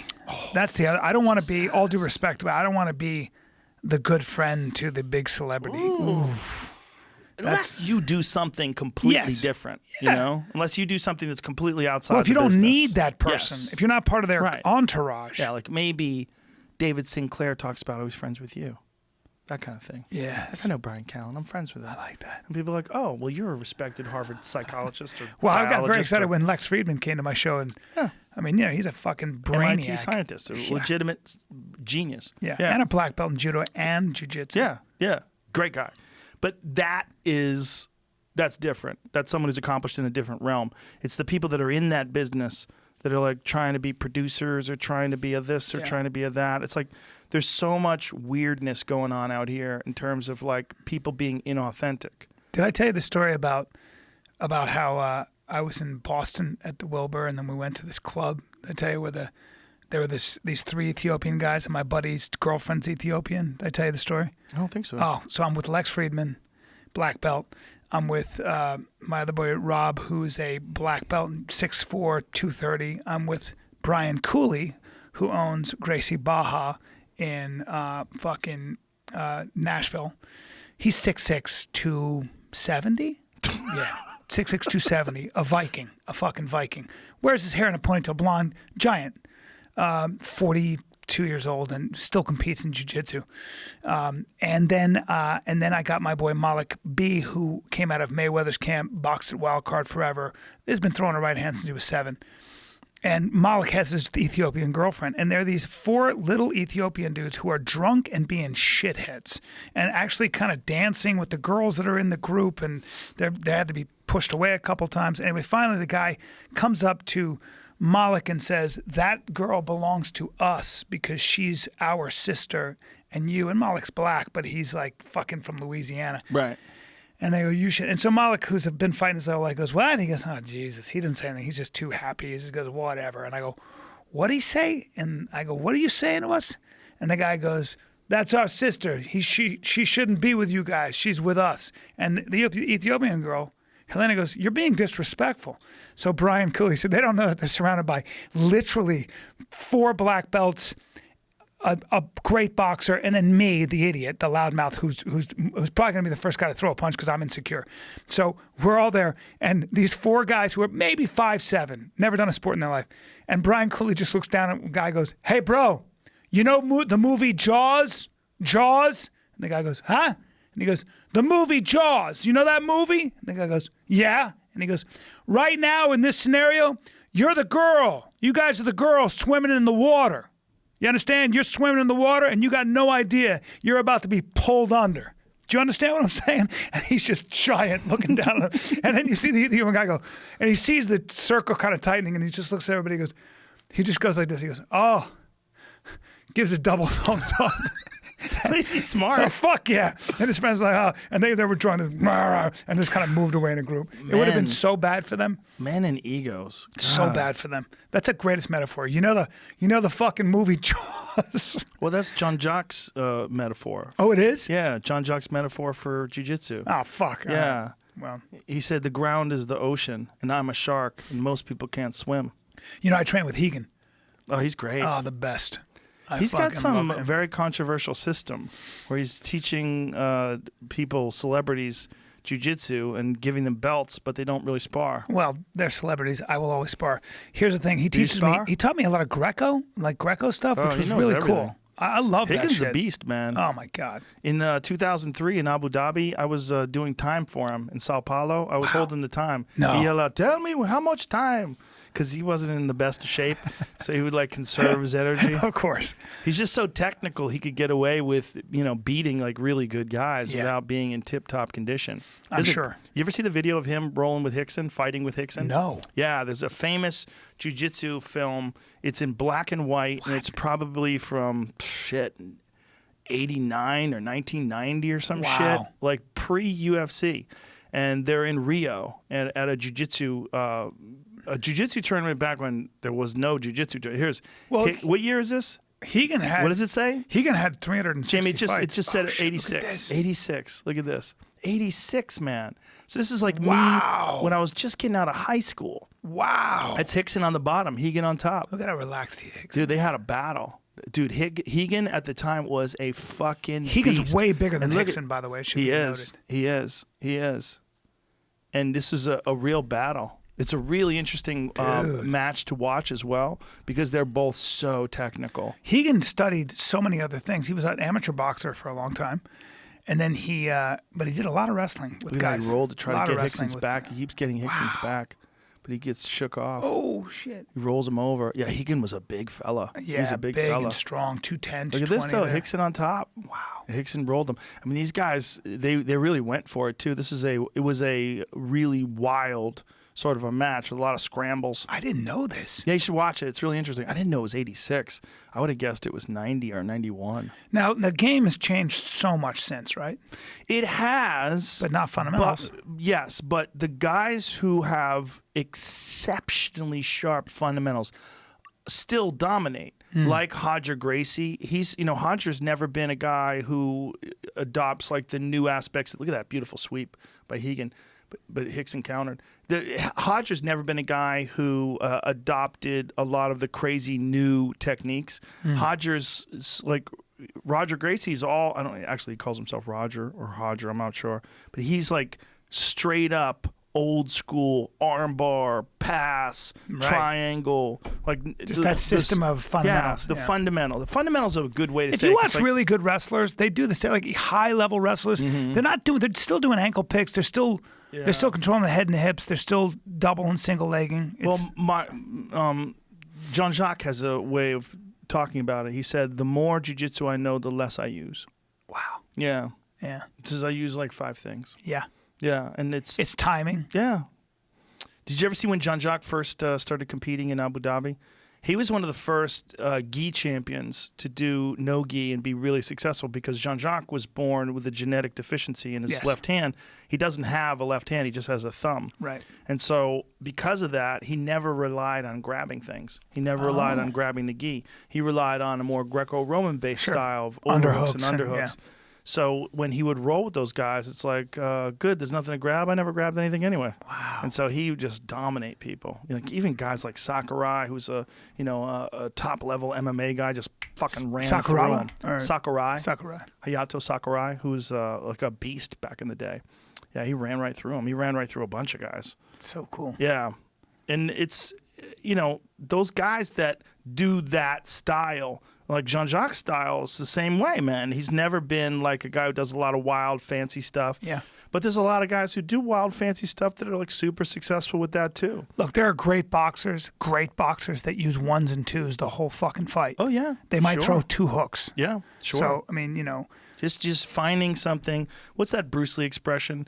Don't beware of the man who knows 10,000 techniques. Beware of the man who knows one thing that he's practiced 10,000 well, it's like the Book of times. 5 Rings. Miyamoto Musashi talks about like the practicing real sword fighting literally is reaching and you have time for one strike. Yeah. Like shabab, and that's what he would practice over and over. Yeah. I mean, this not. He said very rarely does ever a sword fight, go to a duel, like a ching ching ching. That doesn't happen, and that shit is like it's final. Well, Musashi fought so many people, he'd get bored and he'd start fighting people with oars. What? Yeah, he made wooden swords out of oars and he would fight people with oars. Well, he had a famous school where they would practice, like where it was basically as realistic practice as you get. Oof. Yeah. He said the only way to practice for that is that mindset. God damn, imagine realistic practice with swords. He would do things like get you, like if you were about to think, he would turn you toward the sun so the sun was in your eyes. Yeah, oh yeah. He was and he would also show up really late. You really? He's into showing up really late. And use 2 swords? Yeah, hours late. Yeah.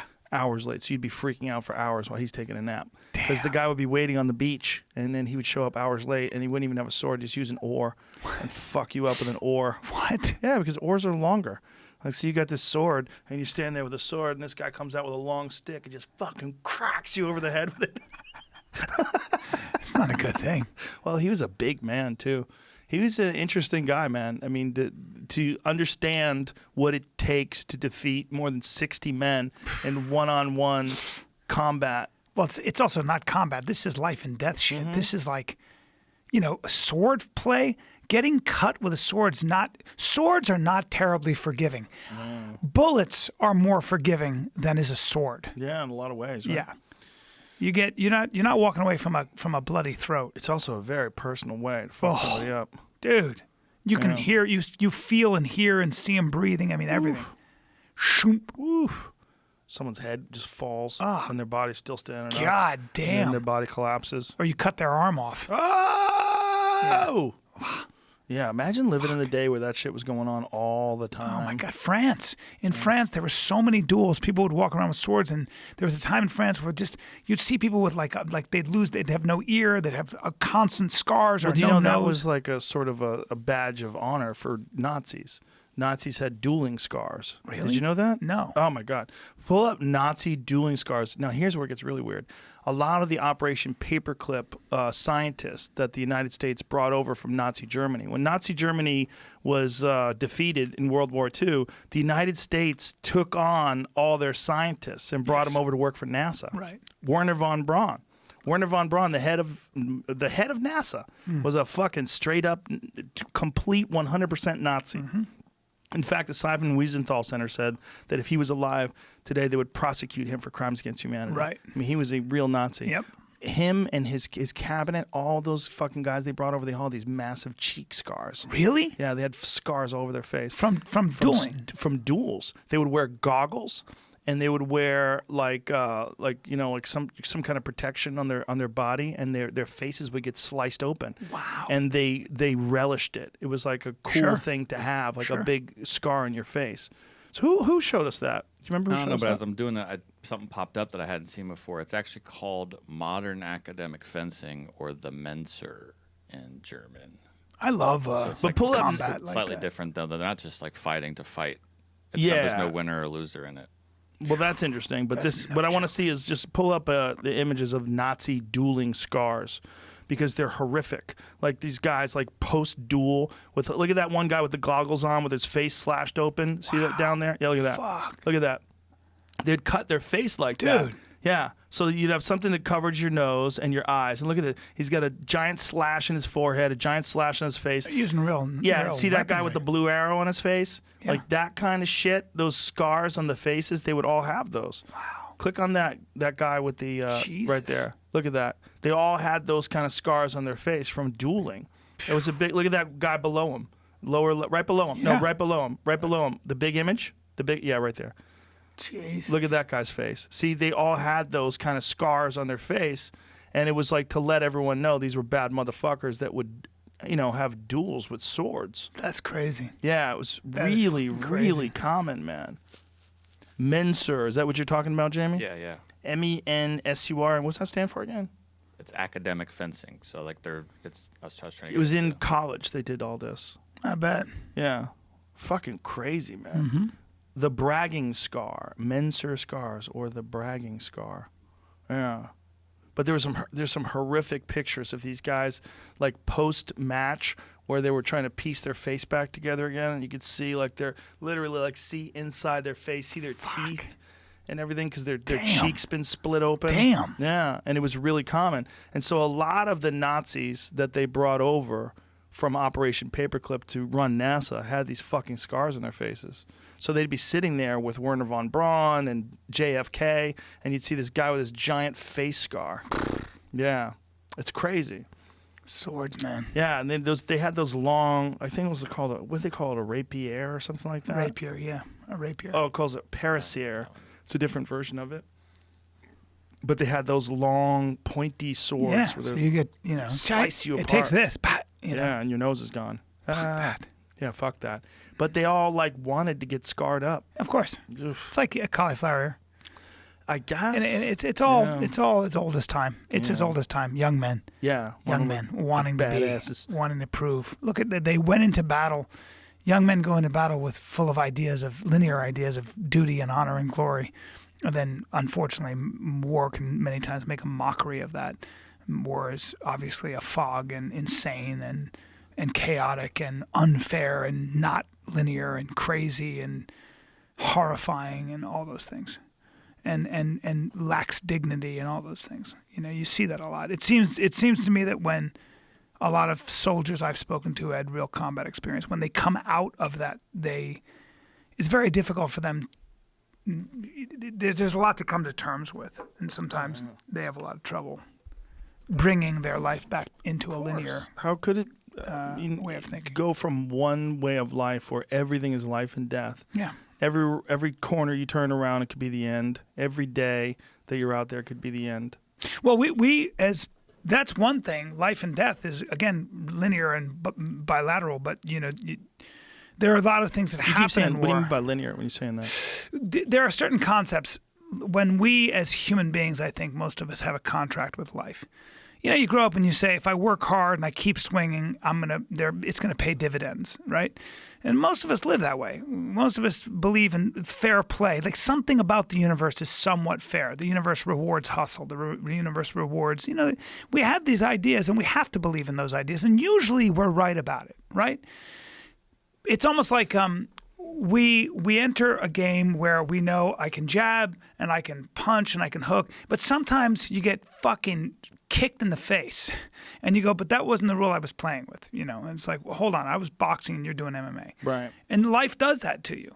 War can do that to you to a point where you lose your faith in. Who wrote Where the Wild Things Are? I never forgot. They said, are you a religious? And he said, no, I'm an atheist. The war took care of that for me. He saw too many things. He saw too many children starve and die and all those things. And I think that when things get bad enough in war, when you get that close to reality and that close to that chaos, whatever contract you had gets shattered. In fact, it gets mocked. You are mocked by the insanity of it all.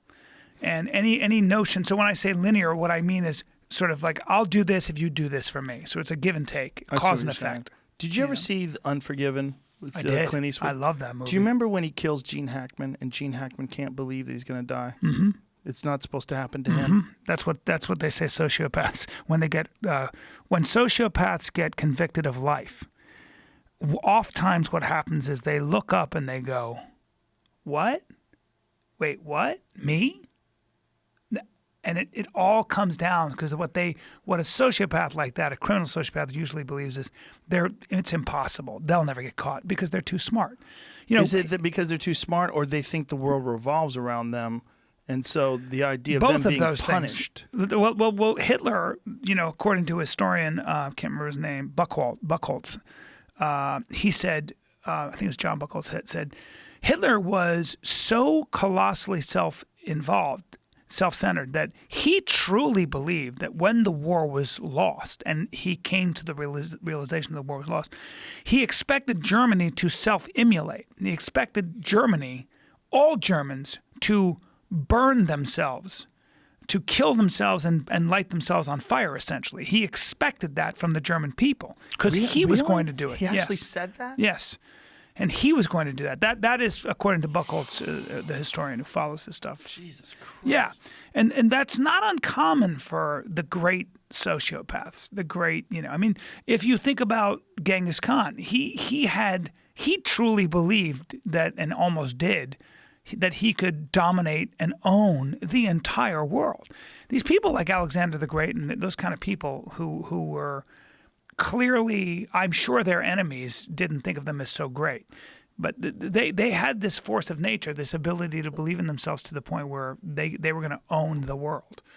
And some of them almost did. Well, if you think about it, any kind of thing where you're trying to conquer something, say if you have a small tribe and there's another tribe that's close to the river and they have more resources and you're in dispute with them and you try to conquer that tribe, that is one level of this game. Yeah. Right, we're gonna get our warriors together. We're gonna sneak in the middle of the night. But that's we're gonna survival, attack though. them. Maybe. Yeah. But the point is, there's that level. So let's not call it a game, but let's say this is an endeavor. This is a thing that you're doing. With anything that anybody does, some people take it way further. Right? Like some people try an open mic night and they go, this is kind of interesting. I'll do stand up every now and then. They do it once a month. Other people, they get obsessed. They do it every fucking day and they do 10 sets a day and they live in New York City and they take fucking cabs everywhere and Ubers and they do, and they live it. Mm-hmm. They're like Mark Norman, right? They live it. That's the same thing with war. It's the same thing with everything. Same thing with fighting. Yeah. Same thing with everything. Same thing. Some people they become obsessed. It becomes everything. It becomes their everything.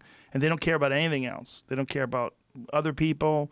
They don't care about the environment. Yeah, that's trying to get really good at something. But I think some people try to literally remake the world in their image. I think so too, but I think that obsession carries on. I think the obsession to conquer a neighboring tribe or to take over a town or to conquer a city or a country or a continent. There's just this weird things that people do where they take things as far as they can be taken. And they do that even with war. That scares the shit out of me with China. It really does, because they oh, here's something I wanted to talk about. So I don't know. This is something I sent you, Jamie. That 20 million cell phone users are missing from China. Where does that stat come from? Is that an American stat? This is what they don't know. They don't know if this means there's 20 million casualties, because it also coincides with their switch to 5G. They switched from 5G in January. So from January to March, China lost 20 million cell phone users. Now, what does that mean, though?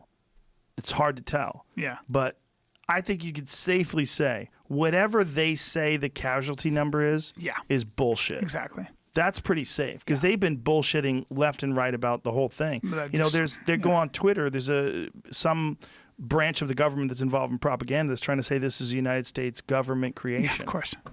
The Chinese are incredibly practical.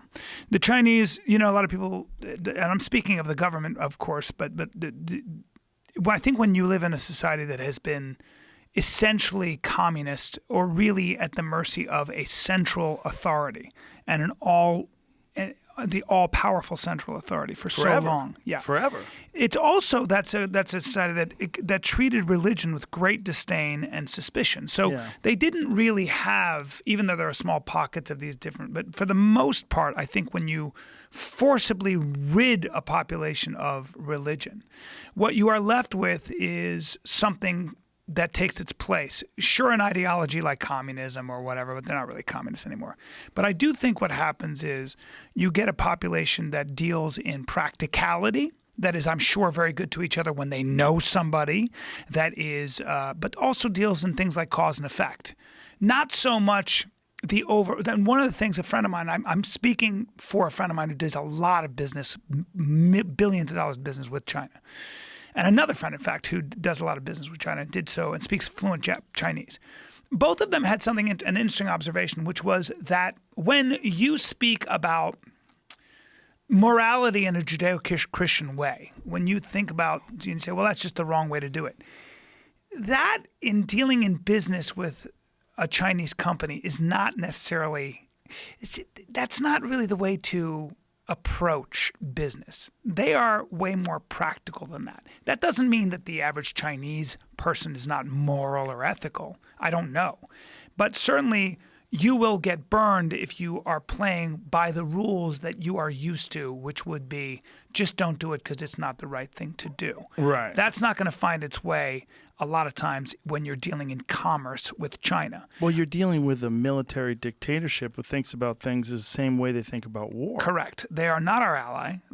I believe they are our enemy. They'll do whatever they can, I think, to get an upper hand. They also now have enough wealth and they have a huge middle class where they can almost they're starting to become way more self-sufficient. We don't have the symbiotic relationship we used to with China. China doesn't need our consumers as much as they did, not even close. They have their own consumers in their own country. What's weird is that we need them. What's weird is how much we need them for the manufacturing of medicine. 97% of all our antibiotics are made in That is so China. crazy. It's how stupid. did we ever let that happen? China and India. And a How lot of did the raw they ever materials. let that happen? Is it because More they could save efficient. money? It's more efficient. Is it more efficient or is it more cost effective? They're better at making it. But why? Because Do they have magic? No, yes, but Then why can't we do their it? factories are amazing. They're incredibly efficient. But the Chinese, people worry about the Chinese. I don't think they'll ever be in our area code as innovators. They steal from us. They take our intellectual property, etc. But that'll always be a catch-up game. Yeah. And part of the reason I think is that I love the quote from Why Nations Fail. I believe China, yes, they put their Uyghurs in concentration camps. I went to Beijing. The first thing they said is you cannot speak about the government. If you say anything about the government, you will be sent home. Oh, and by the way, here's a cell phone, Brian. You can use WeChat. You're not using your iPhone. When was this? This was when I did a movie this summer, 2 summers ago. So they gave you a phone to use. Uh-huh. And they said you can't use your phone. And you don't get on Google. You have to find thousands of You have to find all different ways to get over their firewalls because they control the internet there. Make no mistake. So can you use a VPN? I don't know what that is.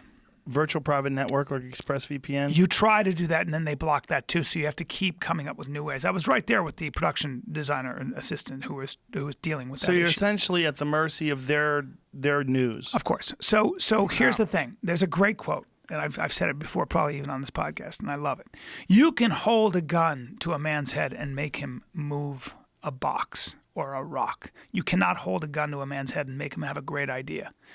And any country, That's a great quote. it's a great quote. So China, Russia, you guys have great weapons and you have great power and manufacturing. Everything.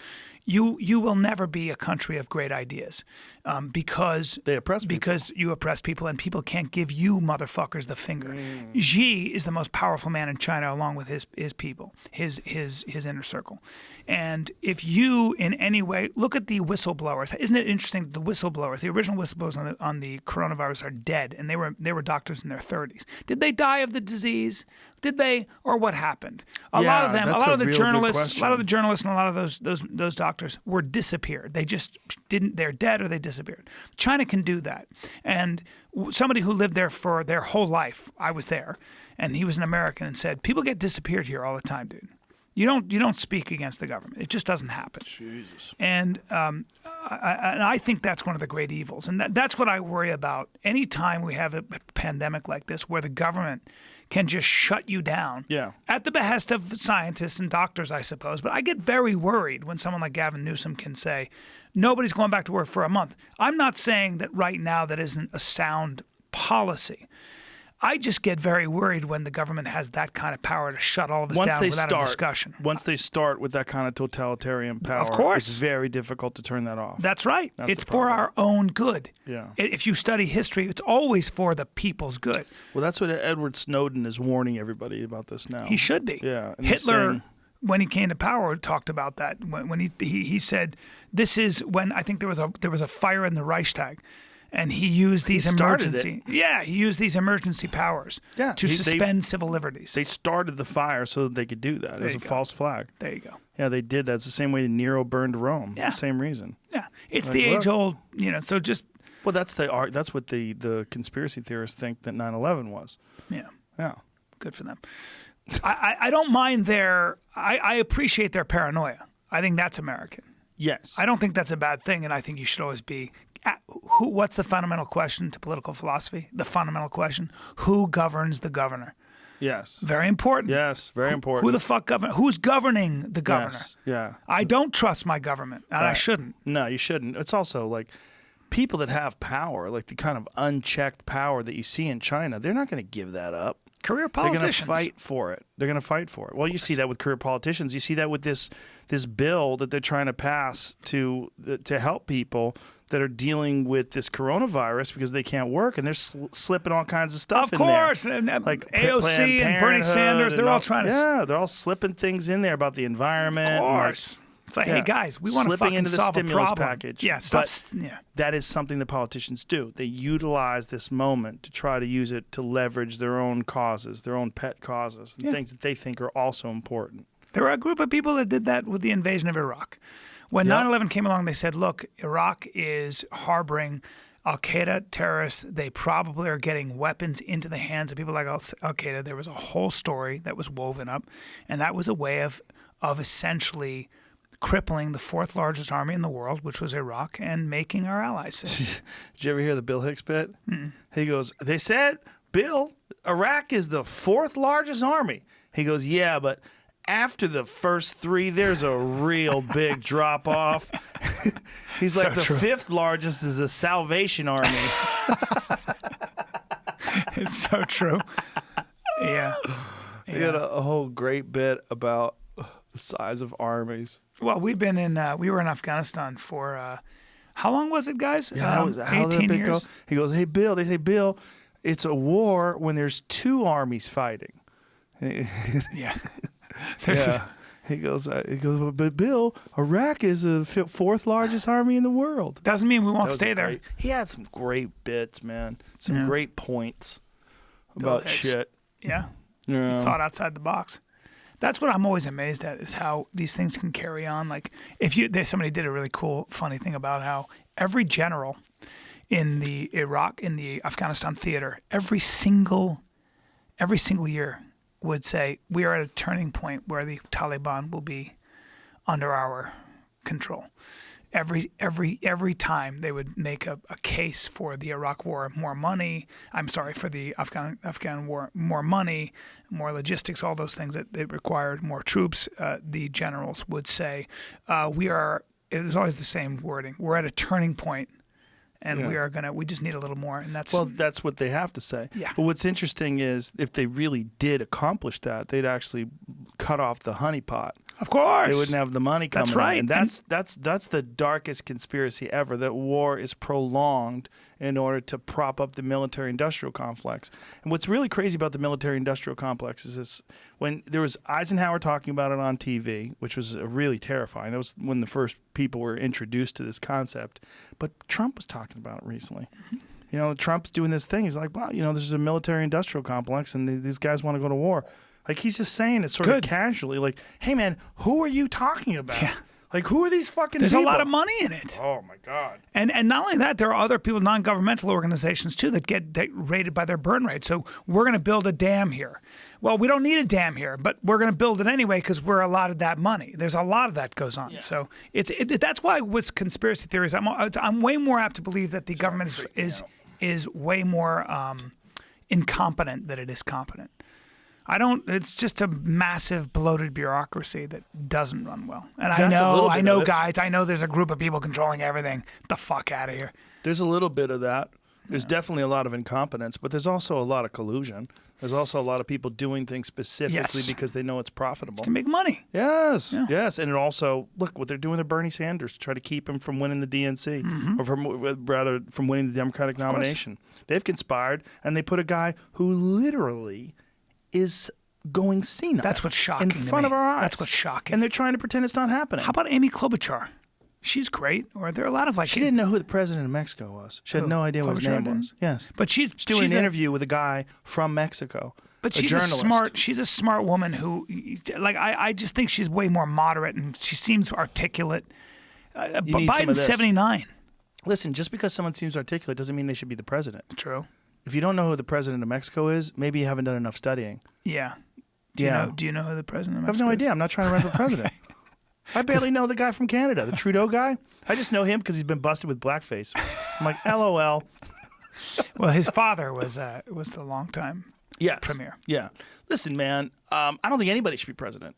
Really? In fact, yeah, no, I think it's a terrible idea. I think there's no way you really can be responsible for all those things. There's no way you could really be well read on all the different variables and everything when it comes to economics, when it comes to the environment, when it comes to military operations, when it comes to the fucking energy and industry. There's no fucking way one person. It should be a large group of people that essentially have no stake in the game. It should be people that have no ability to profit whatsoever. They get a healthy income and they cannot profit outside of that. There should be some sort of a regulation. And then after you're gone, it should be impossible for you to make speeches to banks where you get paid $500,000. Well, there's supposed to be a cooling off period.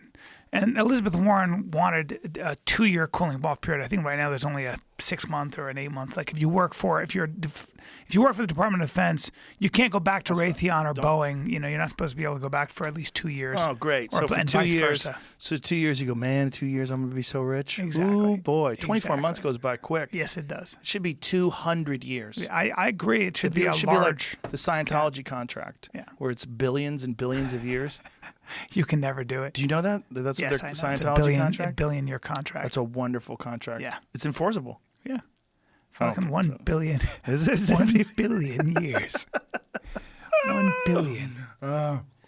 Yeah, man, I don't know. It's not that there's anything wrong with Amy Klobuchar. Look, I think Tulsi Gabbard was the most interesting I liked her too. of all of them to me, and they shut her out quick. As soon as she sank Kamala Harris, they're like, danger, Why did they danger. shut her out, though? Why? Because of the too Kamala young? Harris thing. They wanted Kamala Harris to win.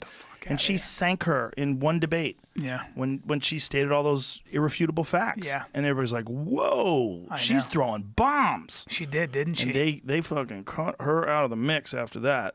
They cut her out of the mix quick. It's interesting, man, because it's obviously not let's see who the people choose. It's let's manipulate the opinions of the public. This is what the whole game of running a campaign is. Let's prop someone up. Let's make them look great. Let's have these ads with wonderful music and them standing there looking presidential.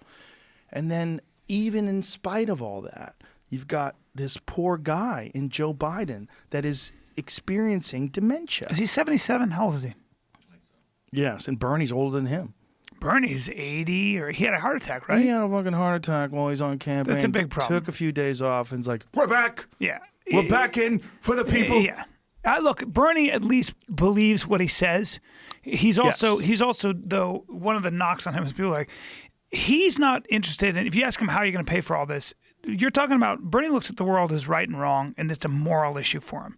So, and he did take his honeymoon in the fucking Soviet Union. Say what you will, I do believe the guy is essentially a closet communist. Yeah, I said it. Son of a bitch. I said it. And I always marvel at socialists. It's not democratic socialists. Yeah, it's a different. But I still marvel at the idea that if you really trust government, again, it comes down to, are they as efficient as the marketplace? In some ways they might be, but in other ways they may not be. I don't know how. They're not doing a great job with the homeless situation in California, are they? It's the worst job ever. Yes. They really fucked that There up. are a lot of bad, but worse I don't know jobs if you could blame that on democratic socialists. That's blamed on. I'm It's not. actually a law that you Yes. can't remove someone from a place unless you have another place to bring them to. Yes. And it was a law to protect poor people and people that were harassed, and then it became a homeless law. And now you go into the underpasses, and this is my thing that I've always said, like, how come it's okay to litter for them? Like, they're basically littering. They have junk stacked up. If you throw a fucking coffee cup, rightly so, out a window, the cop should be able to pull you over and give you a fucking ticket. Yeah. And you should have to pay that goddamn ticket. But if you are just tent and you have boxes and shit and cardboard all over the place, you're allowed to do that, and people have to leave you alone. Yeah.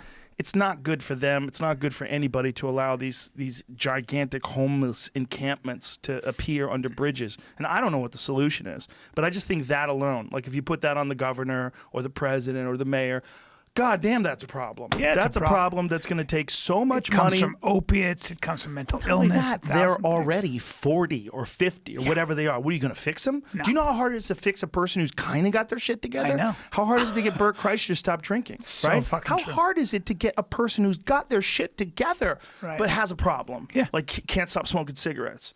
Can't stop gambling. Yeah. How many fucking people do you know that are like that? I know. All of our friends Yes. have one thing that they're just like fucking compelled. Now imagine compounding that to 70,000 people that are at the bottom end of it. So instead of at the top end of it, someone who makes a good living, who has a family and has life insurance and is also a fuck up. Yeah. Instead of that, Yeah. you've got someone who's never had anything. Yeah. And people have been fucking them over their whole life. And they've been on drugs since they were young. And they were sexually abused and physically abused. And they went to juvenile home. And maybe they were in foster care and they were beaten and abused. And then here they are at 40. Their brains literally changed. Yes. There's an permanently. amazing fucking book by this guy named Joe Newman called Raising Lions. I just read it.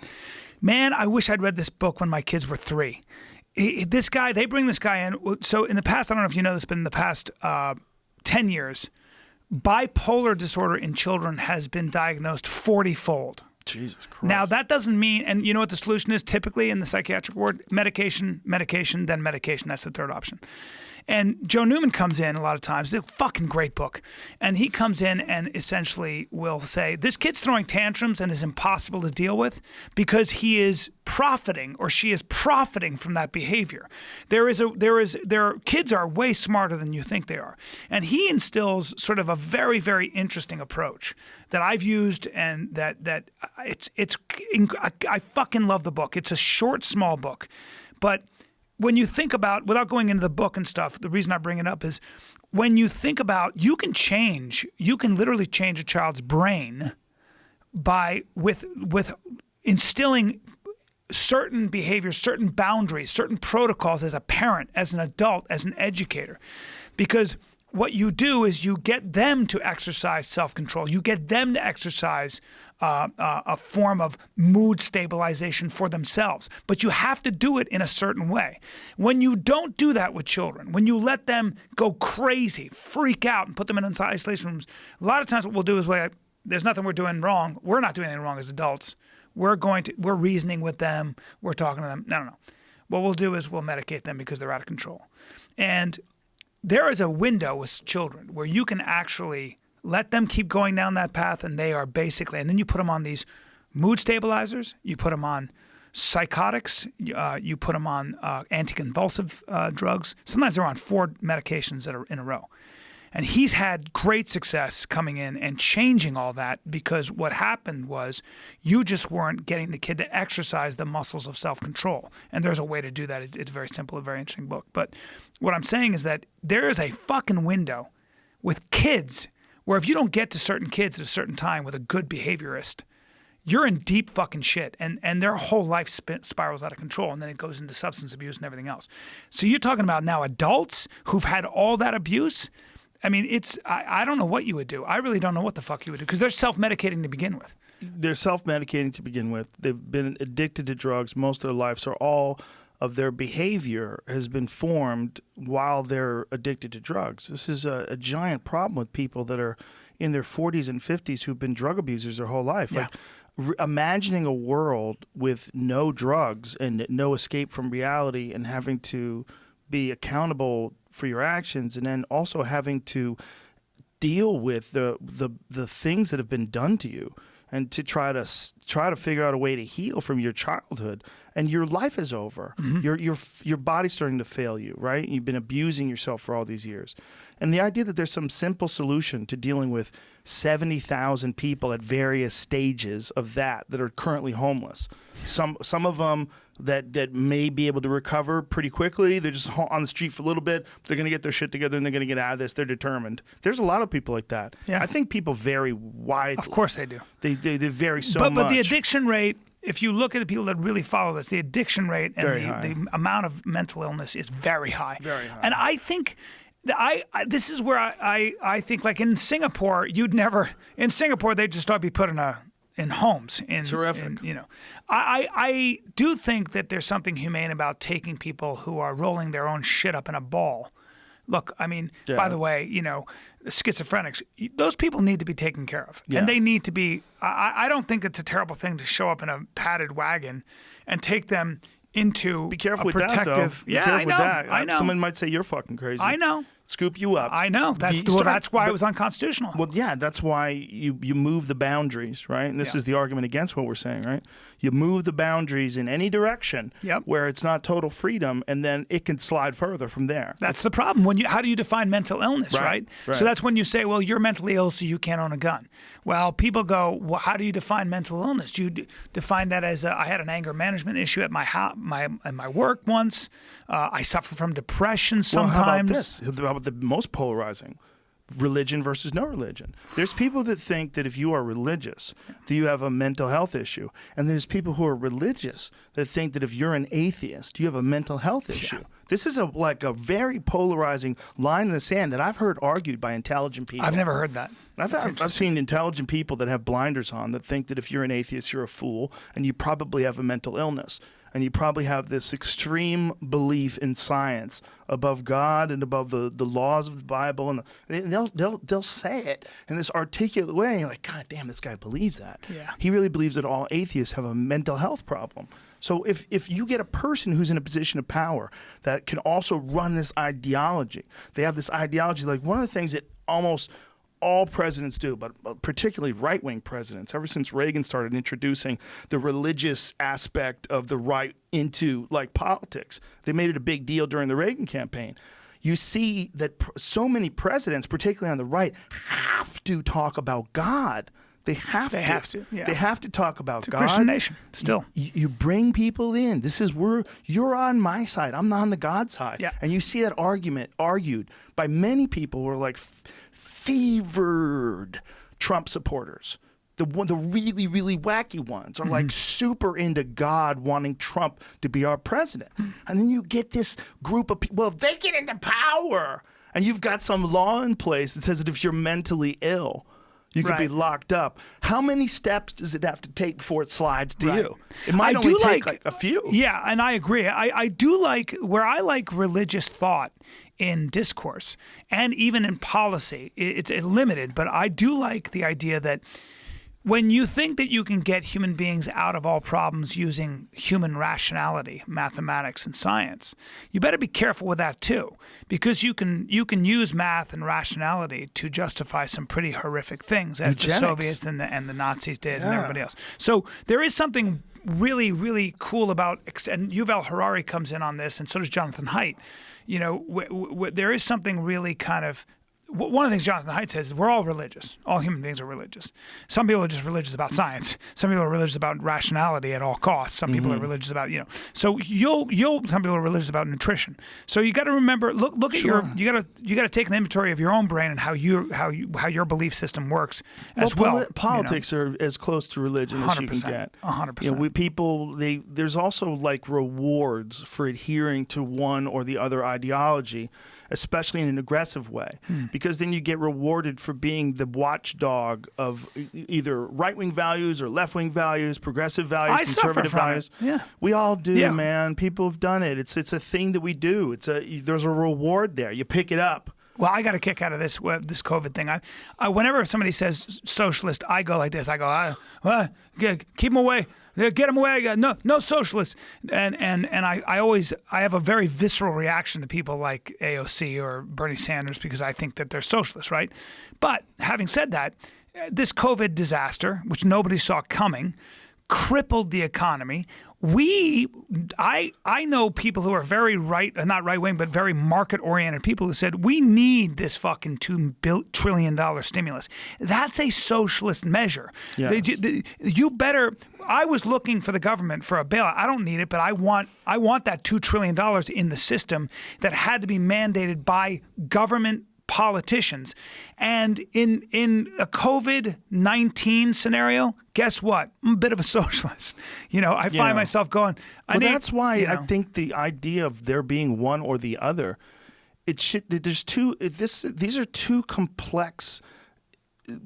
Too many super complex issues to lump on one side or the other. It's too hard. Right. Like a person who's an expert on financial intervention or industry intervention to provide medical equipment to deal with a respiratory virus that hits people at an unprecedented rate. That's not a left wing or a right wing thing. No. That's a thing. No. And if that gets lumped into socialism versus libertarianism, we got a fucking real problem. Yeah. Because that's a good idea for everybody. Yes. Right? Yes. Well, Jordan Peterson said something I thought I'd never forgot. He said, when you get down to the level of detail, when you're trying to solve problems, get food on get a lot of protein and carbohydrates and fats into the say 300 million human bodies, or you're just running a restaurant or whatever it is, when you're trying to get something done, get manufacturing of medicines away from China into the United States. When you get to the level of detail, left-wing and right-wing politics seem to go out the fucking window. Yeah. You're dealing with practicality now. We got to get a job done, and I don't know if you're into fucking geese, or if you're a trans. I don't give a shit. Can you do the job well? Let's get this job done, and then we can talk about the other stuff. That's kind of what happens. Yeah. I noticed in a war zone when I was in Afghanistan. I don't say Afghanistan anymore. How come? I don't know. I like to be. You became less authentic. I like to be more American. Afghanistan. When I was in Afghanistan, I remember none of the soldiers would talk politics. None of them. They were like, that's not. I don't talk about that right now. I got a job to do. I'm not. I know what my mission is, and that's the way it is. So when you get to the level of details, a lot of times, it's what I think. A lot of times when you deal with people who are really who live in a real world where they have to make a profit with their business or whatever they do when they live in the real world, they tend to be more moderate to maybe more market oriented. And when you get people that have been in an academic setting their whole life, in a political setting their whole life, where they make laws and they make and you have academics that come up with theories to support those laws, they tend to be a little bit less practical, a little bit more theoretical, just by the nature of how they live their lives on a daily basis. It's interesting. I was just thinking this while I was talking about these complex issues. Like, why are we voting for a person? Like one individual leader that handles all those things. Why instead isn't there a vote for the person who's got the best solution to each of those individual problems? And those are the people that run the country. You know what I'm saying? I do. I mean, the idea that I love that. That seems like that's a possible idea. You mean so you'd get an economic stud, somebody who made a lot of Yes. money to run the economy? Yes. Yes. Yes, you get an economic president. Yes. Yes, you get a war Well, that's president. why I like Mitt Romney in a Yeah. lot of ways. Guy was fucking, an economic stud. Did a lot of stuff. Yes. But Also, they he's hold that Mexican. against you now. Also Mexican. He is? His dad's Mexican. I didn't know that. His dad tried to run for president because his dad was born in Mexico. He couldn't run for president. I thought he was white as could be. Well, he is, because he came from the Mormons who escaped and moved to Mexico so they can boink. Yes. Boink. They wanted to have all these wives. They're Big- like, let's keep this party rolling. Wow, big Mexican community down there. Huge. And that was the big story with the cartel. Yes. They slaughtered 9 of them. Did they ever including find women and children? Why? Did they ever find those guys? Did they ever find out why? I don't think they have a definitive answer, obviously, because everyone's dead. But I think they either did it because they were always in dispute with those people from the Mormon colonies, or because they mistook them for someone who was in another rival gang. It's hard to tell. The cartel, they're not big on interviews after they murder people. No, they're... Yeah, I don't know what happened. And I don't know if the people that shot them were punished by the cartel. There was something that Ed Calderon said that would probably happen. They would do it publicly because they don't want to start a war. But look, the whole thing's crazy. We got a giant multi-billion-dollar drug industry that's connected to us. Yeah. How about legalizing it? How's the fucking war Not going? like that. Like, imagine if you had to choose between, like, what are your big problems? Is your big problem the massive amounts of drugs that are coming into the country that are killing people and addicting people? Or is it important to hold it down in Afghanistan, some places on the other side of the planet? You got a place that's connected to you, that's directly affecting people, That's right. like in this really weird way.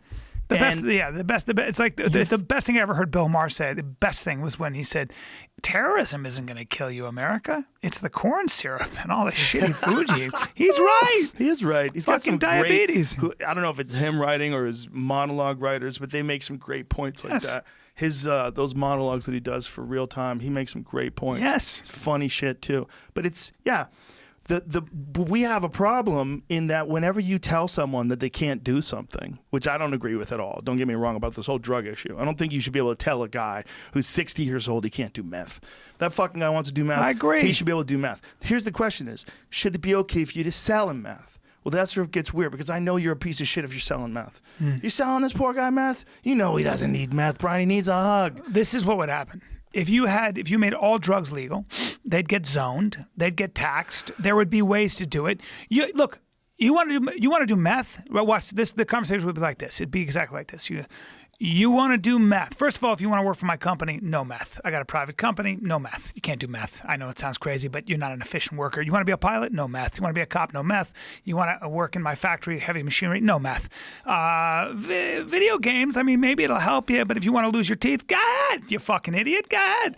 So I think, again, cocaine. Now, we're going to have very pure cocaine, and guess what? To get it from leaf to powder, less murder. No murder, in fact. How's that sound? It's locally sourced. How's that sound? You can do your blow.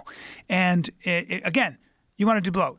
I got to wake up in the morning. I can't be up all night. I would love to do blow. I love blow. I can't do it because How many times have you done it? Probably 5-6 times in my life. Wow. Fantastic. And you love it and you've never done it more than that? It's the best drug of all time. Really? It's the best drug of all time. Again, Wait it's a like minute. the joke is when two people are doing blow, they start a business together. You know what I mean? It's like, let's just fucking open a candle store. And it sounds like the best idea in the world. But I don't do blow. I'm not a drug guy. I don't have time. Right. What the point is, if you had a place I could go and it was pure and it wasn't cut with a bunch of shit I don't know about, Right. and I knew I could do it and fucking talk to my friend or have sex with some, whatever it is. Maybe if I had time, Well, here's the maybe. thing. But If there was consistency, give me the responsibility. If there was consistency, Yeah, like if all drugs that were dangerous were illegal, yeah, then maybe I could kind of get your point. right. But how many people die of overdoses every year of prescription drugs? A lot. A lot. How many people abuse prescription drugs? A lot. And I would say And alcohol. Yeah, exactly. Alcohol, which is one of the most destructive drugs and one of the most readily available. Right. And is an essential that's open while we're keeping social distancing. Yeah. Alcohol. Yeah. So again, I ask you, tell me the difference. So what we've done is supported a horrific criminal enterprise all over the world. Yes. In all of Latin America. And we continue to. Yeah. And so many innocent Mexican women and children and men and businesses and lives destroyed, and so many Central American, and it's just destroyed the fabric of those societies. Now imagine you're supposed to take care of this problem and coronavirus and the economy and healthcare and you're running for re-election and North Korea and Germany. I know what I do. And this. I know what I do. And that. What? All right. What I do you make do? all drugs legal. I think And I'm not that kidding. is a logical way of looking at it. Yeah. But I think that the growing pains of that would be people would lose their fucking minds at you if they lost their children during the growing pains. And they can attribute their child overdosing on heroin because their son bought it legally and left it in the house, and now someone's dead. Sure, and you And have that, and I you're think you'd gonna have a have a lot. lot of I think that. you'd have a lot less of that because Eventually. I think eventually, I'd have a lot of this heroin would be regulated. When you went to a store and bought heroin, just like with weed, you'd know exactly what you were getting. Imagine You going weren't to the getting a heroin hot store. shot. You were getting know what's the other fentanyl and all. Mm-hmm. You'd know exactly what you were getting. I'd have it. I'd have a place you could do it if you wanted. It'd be all kinds of stuff.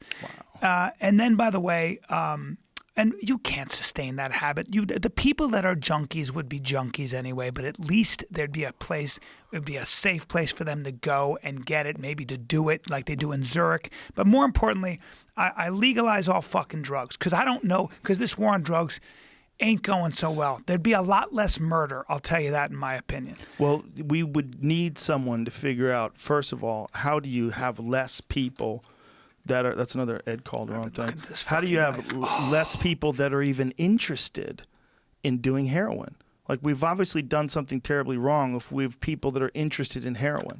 Like, why are people willing to do drugs like crocodile? You know, that Very- shit yes, that people were very shooting at their important body that was question. making their... That's the real problem. In fixing it with a patch, left or right oriented patch, be careful with the tip of that thing. The knife pokes through it, stab I me in the love hand. it so much. That's a gift from Ed. He's the same guy who brought me the death whistle. I want a knife, dude. Please give me one of these. I want to carry this with me. I figured out how to death whistle. You just blow on it. I don't know, You don't have man. to cup it with your hands. You're not as good as me. I'd give it to you, but there's social distancing rules. Give me that shit. I don't give a fuck. Yeah, I was Ew. gonna say. You can't. I don't give a fuck. People are watching. We're Oh, set a yeah. bad example. That's true, actually. But that's what I'm saying. I mean, imagine someone who has to take care of each one of those things. Yeah, it's a motherfucker. Each one of those things is ridiculous. A president of the homeless. This one guy, one But we do that. person, We have one woman. we have drug czars. We have. Yeah, but they don't have the kind of power that I'm going to give them. Really? Yeah, I'm going to give them presidential power. I don't think one person should be able to like let people out of jail and do this and move that. What if we had one person that stays in his fucking lane? Like, what are you really good at? But we have a secretary, an energy secretary. We have an I know, education secretary. I know, Here's but what they work in this cabinet. What I'm saying is like Yeah. a king of immigration. Yeah. This is the king. Yeah. This is the person, the Yeah. queen of immigration, the queen of environment. Yeah. Oh, The not queen. even the So environment. you changed the Ocean. title. Yes. You changed the the female. title. So female wins it. So you think giving a politician more power is the answer? Kings and queens. What the fuck, entice dude? them into the job. I don't like this idea. Well, I call it a president. Call it the head of. The head How of? about there's no... We do. But we no have czar. one- Czar is fucking a king. But no one big guy. Yeah, but I'm talking about... Do you know what czar means? It's their... They write the budget. They do everything. Yeah, but they do everything. doesn't czar come from? So you have the drug czar, you've got the educate. Czar comes from Caesar, right? Isn't that Russian for Caesar, the king? Is that what it is? It's a Russian name. It's a dope name. The czar. Anytime you can say czar. Czar. CZAR. I'd love to be a When czar. they made a drug czar, I was like, what? I'll be the sex czar. Russian emperor. What's that? It comes from the No, Russian. I know it means Russian emperor, but I Russian think word czar emperor. means Caesar, doesn't it? I think the root is If you had one person in this country that was autonomous, they didn't need the approval of the top president guy. They just had a thing to solve. They don't need his like. no, what? that'd be What? that'd be a terrible idea. Why? Because you'd For every have different people. thing? Well, I mean, think about an education queen. I mean, like look at Betsy DeVos. She's got her ideas on how to run classrooms, but there's massive pushback from teachers and everybody else. So, these I are can very fix that controversial real subjects. easy. Go ahead. Which one She loves gets to kill people? Jesus? Now you're talking. Which one loves Jesus? Because that's the one I'm voting for. All right. I heard All that right. argument about George W. Someone said, "Well, George W. is with Jesus, so I'm with George W." Wow. Yeah, man. There you go. That's how you get in. When you want to be the education czar. What do you want them teaching up a bunch of fucking pagans about Zeus and shit? The fuck out of here. That's changing. We need our Jesus.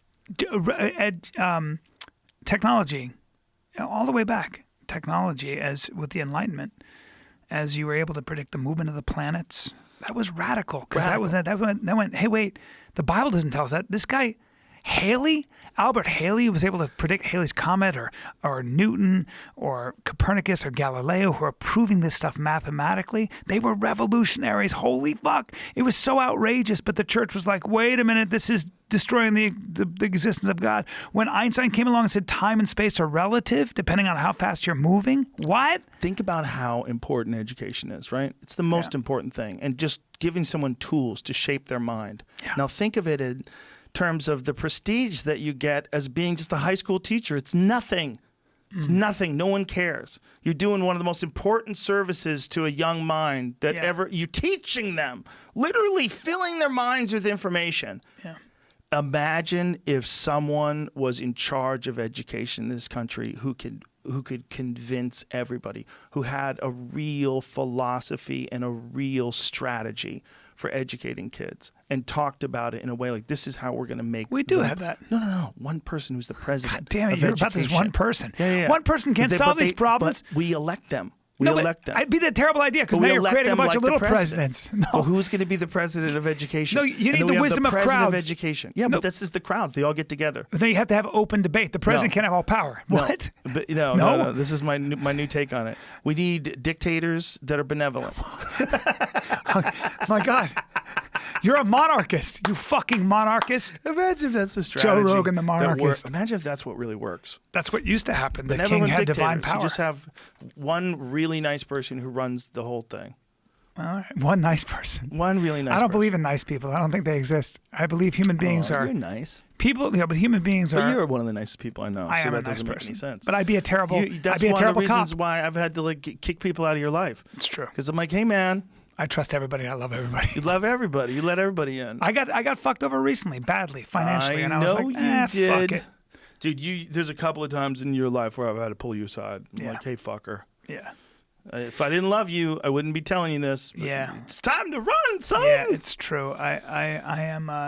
I suppose I'm not. I'd be a very bad cop because I'd be like, what happened? Oh, Your man, you dad didn't need to Your shoot dad him. hit you? Like, what the fuck? All right, I'm going to let you go, but God damn it if you do the thing. I'm so mad. anybody else. Yeah, Promise exactly. me. I'll let you go. No, certain things I'd have no mercy for, though. Of course. Yeah. Yeah, of course. Yeah, that's the thing, right? There's like things that people can do where you're like, child murder. That's it. See you later. No coming back. See you later. There's things like that. Even right? even if I catch you with Yeah. a large trove of child pornography, you can't. What am I gonna do, dude? If that's really what turns you on, I don't know what to Have say. you seen one of the weird, because progressive ideology, right? Like we were talking about before, really is in some ways is a religion. Just like conservative ideologies, it takes on some of the characteristics of a religion. When there was people predicting this, but almost in jest, that one day people that are so progressive, they would look at people who are pedophiles and saying that this is just who they are, and this is their sexual programming, like how they are as a person, and we shouldn't judge them by who they are. That's fine. I'll watch this. I'll grant you that. Watch this. So let's say with like Robert Sapolsky's work or people like this who are studying this stuff, we don't know. I don't think people choose to be pedophiles. What happens is they wake up and they go, I have this irrational attraction to children. Okay, so you're attracted to, let's say, toddlers or something horrible. Now, I grant you that your brain works this way. I still can't have you, if you have these impulses, I can't have you out in society, bro. Yeah. Now, if you want to volunteer for castration, or if there's a way to get you to not have these urges, now we can talk. But if I don't know how to mitigate or erase that kind of deep-seated programming, you got to go away. I got to know where you are at all times. I can't have you near children. This is why we incarcerate these people, Yes. right?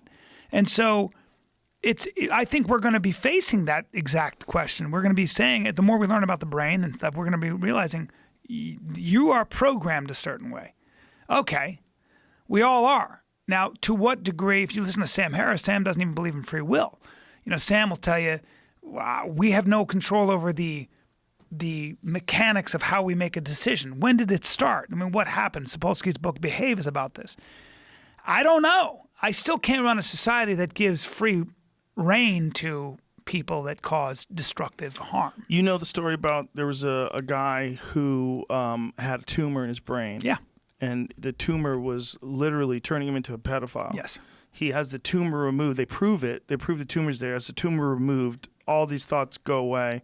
They come back a few years later. They do another MRI and they find out the tumor's returned. Mm-hmm. Like, what do you do with that?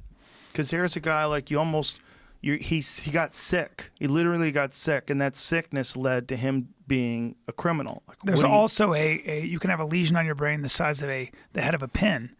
If it's in the right part of your brain, it will turn you into a homicidal maniac.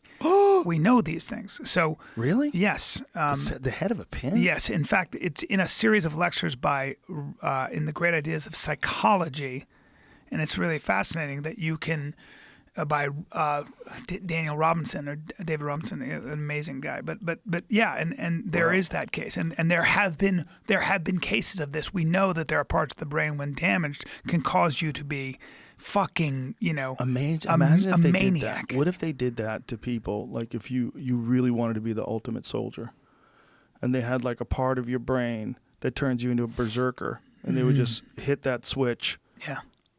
Well, they say that a lot of what they do psyche evals on high level operators, and some of those people are able to shut off certain parts of their, they can be great fathers and husbands and brothers, and they can also shut off. And when it's time to shut that off, everybody dies.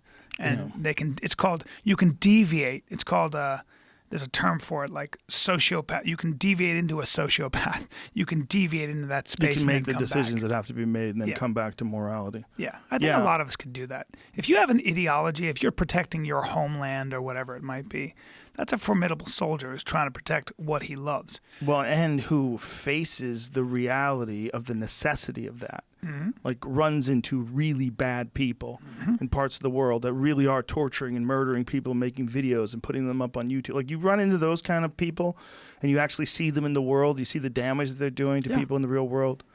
I know a lot of soldiers who felt that way, who saw that shit and they were like, listen, man, that's why I killed him and I slept well last night, There's something about what's going on now for all of us where there's this massive wake-up call as to the frailty of our society, the how poorly we've thought out all the consequences of any sort of global pandemic or any natural disaster, how ill-prepared we are. Yeah. And this is a good opportunity to wake up and look at what we're doing and look how fucking soft we are. Like, it's fine to be nice. It's fine to be nice. Well, have you noticed that now we're in this pandemic and you don't hear, there's not a lot of talk about progressive ideas and equality. And, Well, the real progressive ideas you're seeing from people like nurses and doctors and healthcare workers they're putting their physical health on the line, taking care of these people. That's and some right. of them are dying. You're seeing people that are chipping in and food shelters and food kitchens and trying to feed people that are poor. You're seeing people, there's a lot of people putting together GoFundMes. Yes. The Comedy Store is putting together a fund right now to pay for the wait staff. There's all these different things that are happening that are people putting together that are happening organically. Mm-hmm. This is what we want. What we don't want is mandated charity, mandated socialism, mandated. And that's what people have a problem with. That's right. Because what they're worried about is in great times, in times that things are amazing, we're worried about people who don't want to do their share. We're worried about people where you've created a simple, easy path for them. And they've taken it every time and time again. They're lazy and they don't want to do any work. They don't. There's people that are like that. That's different than what we're experiencing now. What we're experiencing now is the best case scenario for human nature in terms of the outpouring of generosity that you get from a lot of these people that are trying to help other folks that are in need. Yeah, you're going to have some negative stories. You're going to have that too. But what this really is a wake-up call, is that we've had it really, really, really easy. And because of that, we were finding things to be outraged at. And the people that experienced real strife in their life and real difficulty, they get angry at that stuff. And they get angry at that stuff for a reason. Because self-indulgence is fucking dangerous. Yes. Because it's catchy and because you tell all your friends that you all have a good point. The government should just fucking pay us. We should just get paid. Why do these billionaires have money? There should be no billionaires. Or how about good grammar being racist? Because if you correct somebody's grammar, maybe that person didn't have the education, and therefore you're being racist because maybe that person of color doesn't use the kind of grammar that's standard English. This is a new idea too. Yeah, there's a lot of these new ideas that people look for things to be outraged about. Well, when it's hard to get food, and again, right now the power's still on. Okay, right now, everything is at least 3/4 of what it was minus the unemployment, right? Mm-hmm. You're stuck at home, but you're with the people that you love. You can talk to them on your phone. You can watch Netflix. You can do a lot of shit still. Yep. Can't go to restaurants, can't go to movies, but you can't go to work, but you're kind of still around, and then you've got your financial issues. But what if it went one step further? Do we not understand how fucking fragile this is? What if it went one step further? One rock from the sky slams into Chicago. Yeah. One big-ass fucking mile-wide rock slams into Chicago. Or a volcano. Or a volcano in Montana that won't stop bubbling. How about that Yellowstone thing that's a giant caldera that's 300 kilometers wide or something stupid like that? Super volcano. I think it's actually 600 kilometers. That super blast would fuck us up forever. Huge. Yeah. How big is the caldera of Yellowstone? Well, by the way, maybe climate change is a very real thing, and most of us are walking around going, nah, not for us. God will protect us. I don't Well, know. the I don't know. problem with that is people weaponize the idea of arguing about climate change. And if you even have a question about it, or Yeah. if you even do you ever if you it's one of those things, and this is not that the experts aren't correct. I am with the experts. I'm with the science on it. I'm 100% in belief that human beings are accelerating climate change. That's not my point. My point is, if someone even brings up, how do you know? If you're arguing about it voraciously, right? You're like really into fucking, some people that love arguing about climate change. Yes. And they love putting you in your fucking place. Yes. The oceans are going to be on fire. And Yes. they get crazy with it. Yes. And if you even have a conversation, like, where are you getting your information from? They don't really have a good source. Yeah. It's not like they've spent time studying these papers and looking at the trends and reading books on core samples Yeah. and talking to you about these shifts. And here's the problem with this shift. This shift is different than the other ones because it's clearly CO2. And Yeah. That's I not- tried saying with a group of people, all I try to say is I go, I don't like Trump either, but I will say, and I was going to say I appreciated his China policy and certain things. I literally was met with this. I went, but I will, but, and they go, oh, no, don't give me a but on this. I'm like, Jesus Christ. Yeah, Are you have- that afraid of you my do. ideas? Well, there's a Trump thing. Like, you either hate Trump or you love Trump. Right. You can't say, like, I get criticized as being some sort of a closet Trump supporter because I think he's funny. He's I funny. do too. He's funny. He cracks me up. We're professional comedians. hilarious to He's me. funny. Look, how about stuff that's not even, no one even gets hurt? The one when he took Greenland and he put a giant Trump tower on it and he tweeted, I promise not to do this. If we buy Greenland. Yes. Dude, He's hilarious to That's me. funny. That doesn't mean you're a Nazi, okay? No. And I think this is going to calm some of that shit down. Yeah. This is going to give us real things to be outraged Yes. about. And this is a wake-up call that, our medical systems that we have in place to deal with pandemics, they're underfunded. They're underfunded. Yeah. They have to be. Or they're underutilized, or there's something wrong. There's something wrong. I don't want to say what the cause is. I really don't know. I'm an idiot. Something has left us unprepared. Okay, let's not blame anybody. It is what it is. No one saw this coming. But now that we know that this can happen, this has never happened before. All the years since 1776, we never locked down the country like this. But we did, and the whole world did. So let's move forward with a fucking heavy emphasis on putting the brakes to that kind of shit. Figure out what we have to do. Right. Is it because you only have 100 scientists on it instead of 1,000? Yeah. Because let's hire 900 more. Yeah. Like, what are we doing? Like, you're spending so much money on other things. Have a science king. Yes, a science king. Let's have a fucking science king. What's the difference between king and a czar? We have a tiger king. Let's have a science king. Yeah, president, science president, science Yes. president. Yes. Everybody's a president of something. Economic president. And that way, when something goes wrong, you'll go, fucking, if Trump just opened the borders. No, you're like, no, it's the border king's problem. Yeah. The border king says we got to keep the borders closed. It's not Trump. Trump doesn't get to. It's the border king.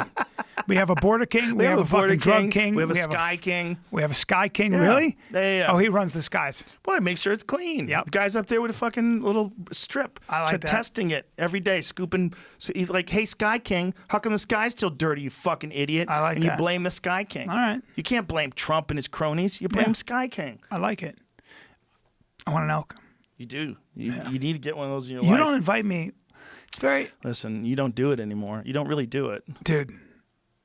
I'm dead eye. I'm game eye. Sweetie, I love you. Yeah. There's the level between doing what we did where you have a rifle Yeah. and doing Oh, no, you're what we doing did bows. when doing bows. It's Yeah, so it's much different. work to Yeah. get to the point where you can do it efficiently, Oh, because you're doing bow ethically. hunts. Yes. How They're about all I show bow up with a hunts. gun? You could definitely do that if the place is, if it's legal to have a gun. You know, the place for that for you would be Hawaii. Really? Yes, Lanai, axis deer. You and I because need they to go have to shoot fucking. them. You and I need to go to my friend's property in New Zealand and shoot those red I'm sure. stags. But they probably need to shoot those too, because They New do. Zealand doesn't They have do. any. They don't have any. He's got 5 predators. private beaches. God, You need to he's bring got some money. wolves. Bring some wolves to New Zealand. Dude, What could go wrong? great idea. That's what they do in We Colorado. need to go to his place. He jet skis with fucking orcas. He sends me video. He's on his jet ski on his private beach. And he goes, orcas under him. The first family that gets eaten inside their tent by wolves, and that can happen Yes. and has happened in history, folks. The first family that ever happens to, we're all going to have a big wake-up call as to what a wolf is. It's not that I don't love wolves. I do love wolves. And I went to that wolf connection, that rescue out in the it's near Palmdale. I went to it really recently with Forrest Galante. And Did you see it's wolves, amazing. or- Yeah, I hung out with them. They're cool as fuck. But it's, Pure wolves or hybrids? most of them are hybrids. Yeah. One of them was about as close to a pure wolf as you can get, and you couldn't do a goddamn thing with them. This guy said that one time he admonished him for a food fight, and he was incorrect, and the wolf hasn't spoken to him since. What? 3 years ago. The wolf's like, fuck you. He used to be able to pet him, put him on leash, Whoa. and take him out. Now the wolf won't let him anywhere near him. He Really? decided the guy was a cunt 3 years ago. That male wolves will challenge you. And you know, certain animals like camels. Camels, if they like you, you're good. If they don't like you, they'll piss on you, Oh. they'll spit on you, Whoa. and they will grab you and bite you and throw you. They pick you up by your neck That's with right, their sir. teeth. I've Yeah. seen that. Don't fuck around with a camel. Bro, I saw a guy trying to kill a camel. He was trying to, there's like a certain way they kill camels for some religious For eat. You food. eat 'em. You can eat them. But it's a certain way they kill them, you know, with a knife. They slice their throat. Right. And he was doing that, and this camel was not having it. And he grabs him by the back of the neck and just fucking whips him through the air.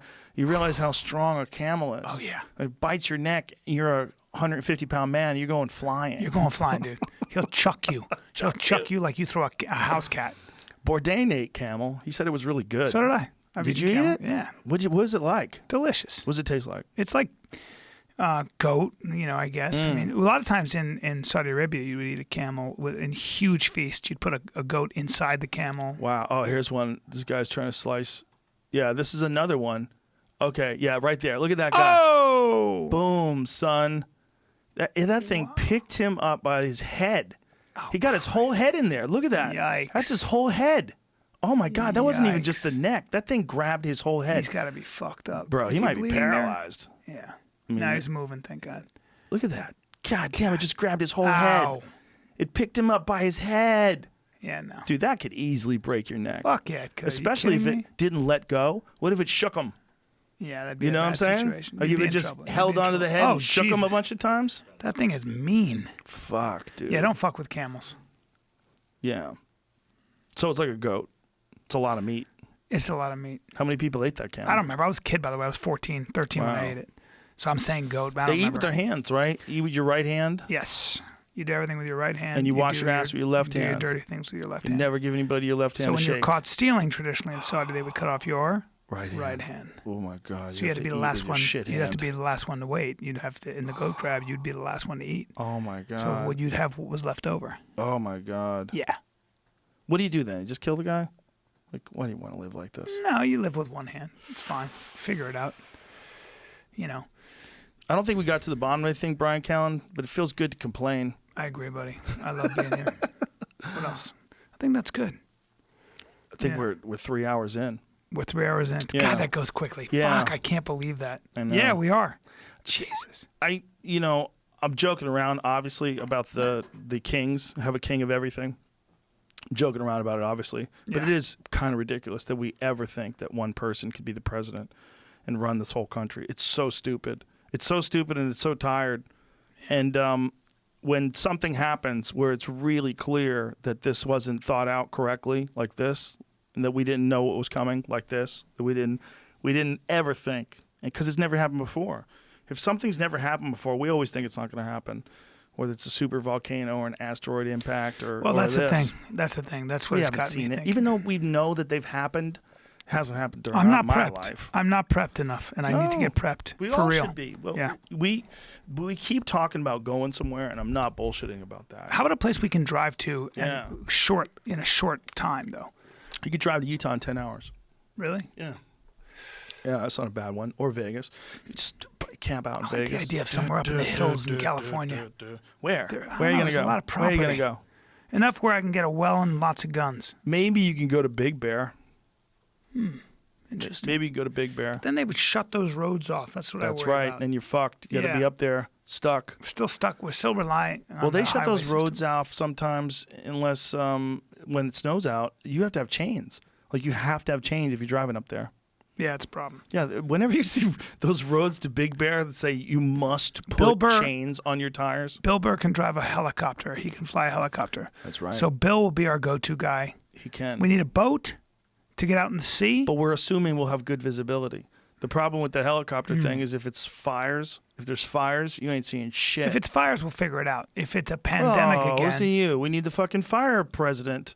That's what we need. Well, we get the fire You can't say president. we'll figure it out. We need a rock solid game plan. we call a fire president who hates fire. We have to have a guy who hates fire. Who hates it. Fucking hates fire. Imagine who if he eats was like raw secretly food. starting fires. Do you know that's a thing? I know a lawyer who defends a kid who starts fires, dresses up like a fireman, Oh my and god. diverts traffic. And they catch him all the time. And he has to go and be like, the kid's obviously crazy. So, yeah, Oh my he's a God. sociopath. He gets off on creating these issues. But he loves being a fireman, so he'll start fires. And then He's done dress up this like a fireman. 11 times since he was a little kid. And now he's an adult. And I think he's my in jail God. now. But he'll It's probably a dress good up. place for him. Yeah, he dresses up like a fireman, and he likes to divert traffic and tell people where to go and give them advice. Now it's great. imagine Yeah. you have to fix that guy. Imagine he's homeless and you got to fix him. Gotta go you to got a jail. homeless guy who lights houses on fire and pretends he's a fireman. Yeah. He's so far gone. You got to go to jail. What do you do with? But you keep him in there forever? Let them out one day. They're going to be more fucked up than they were You before you make, put you them make in. the jail for crazy people much and you more keep pleasant. it there. Make 'em Just pleasant. keep them there. Keep them in the pleasant jail Yeah. Keep him Forever. in Pleasantville. forever. I don't know. Yeah, That's a until I problem. find a way to get him, until he can exhibit that he is fit to go back to society. Did you ever see One Flew Over the Cuckoo's Nest? Yes. How come they don't have places like that anymore? One of the greatest movies of all time. Do they have places like Yeah, that they have anymore? mental- Where they have- you they come have in, loony you come bins. out. Yeah, the Looney How many Bin. of them do they have? Do they have enough? I don't know, but Seems they like have. they should have more. We have hospitals for the criminally insane, hospitals for Right, but do we have enough? Because I think it's almost like The the answer is same no. amount of hospitals that we have regular. Peter Early wrote a book called Crazy. His son suffers from mental illness, and what we do with most of our mentally ill is we put them in jail. And I've been to those aquariums that they keep people in. It's bad. That's where it's fucked up too. It's like you're also, because you're crazy, you're also committing crimes. And you maybe could have been treated for whatever the mental illness was, particularly if it's a chemical imbalance, right? Yeah. And then you would have never done those crimes, and then you would have never been in jail. So, like, Yeah. But I mean, who's responsible for it? Well- Ultimately, we want adults to be responsible for themselves. Yeah, well, this guy said, Joe Newman again, who wrote Raising Lions, I recommend it highly. He said, I'm training parents a lot of times. You used to think I was training the kids. A lot of times I'm training the parents and the educators on how to react to the kid. Kid is smart.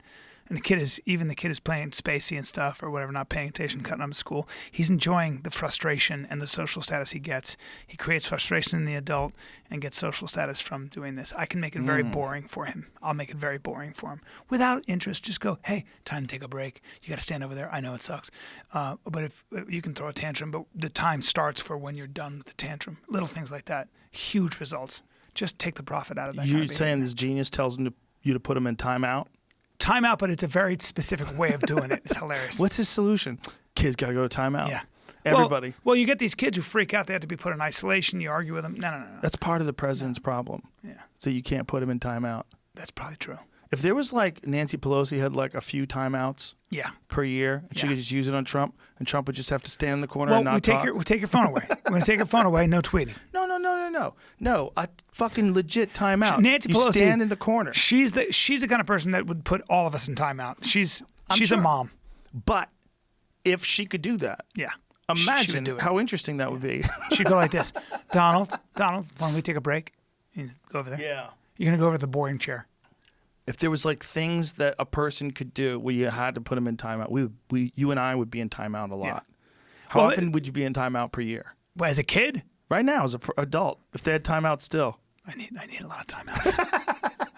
I need a lot of timeouts. No, but there's a thing, like at a certain point in time, you become the master of your own destiny. Yeah. Nobody can put you in a timeout anymore unless you're at work and you get brought in.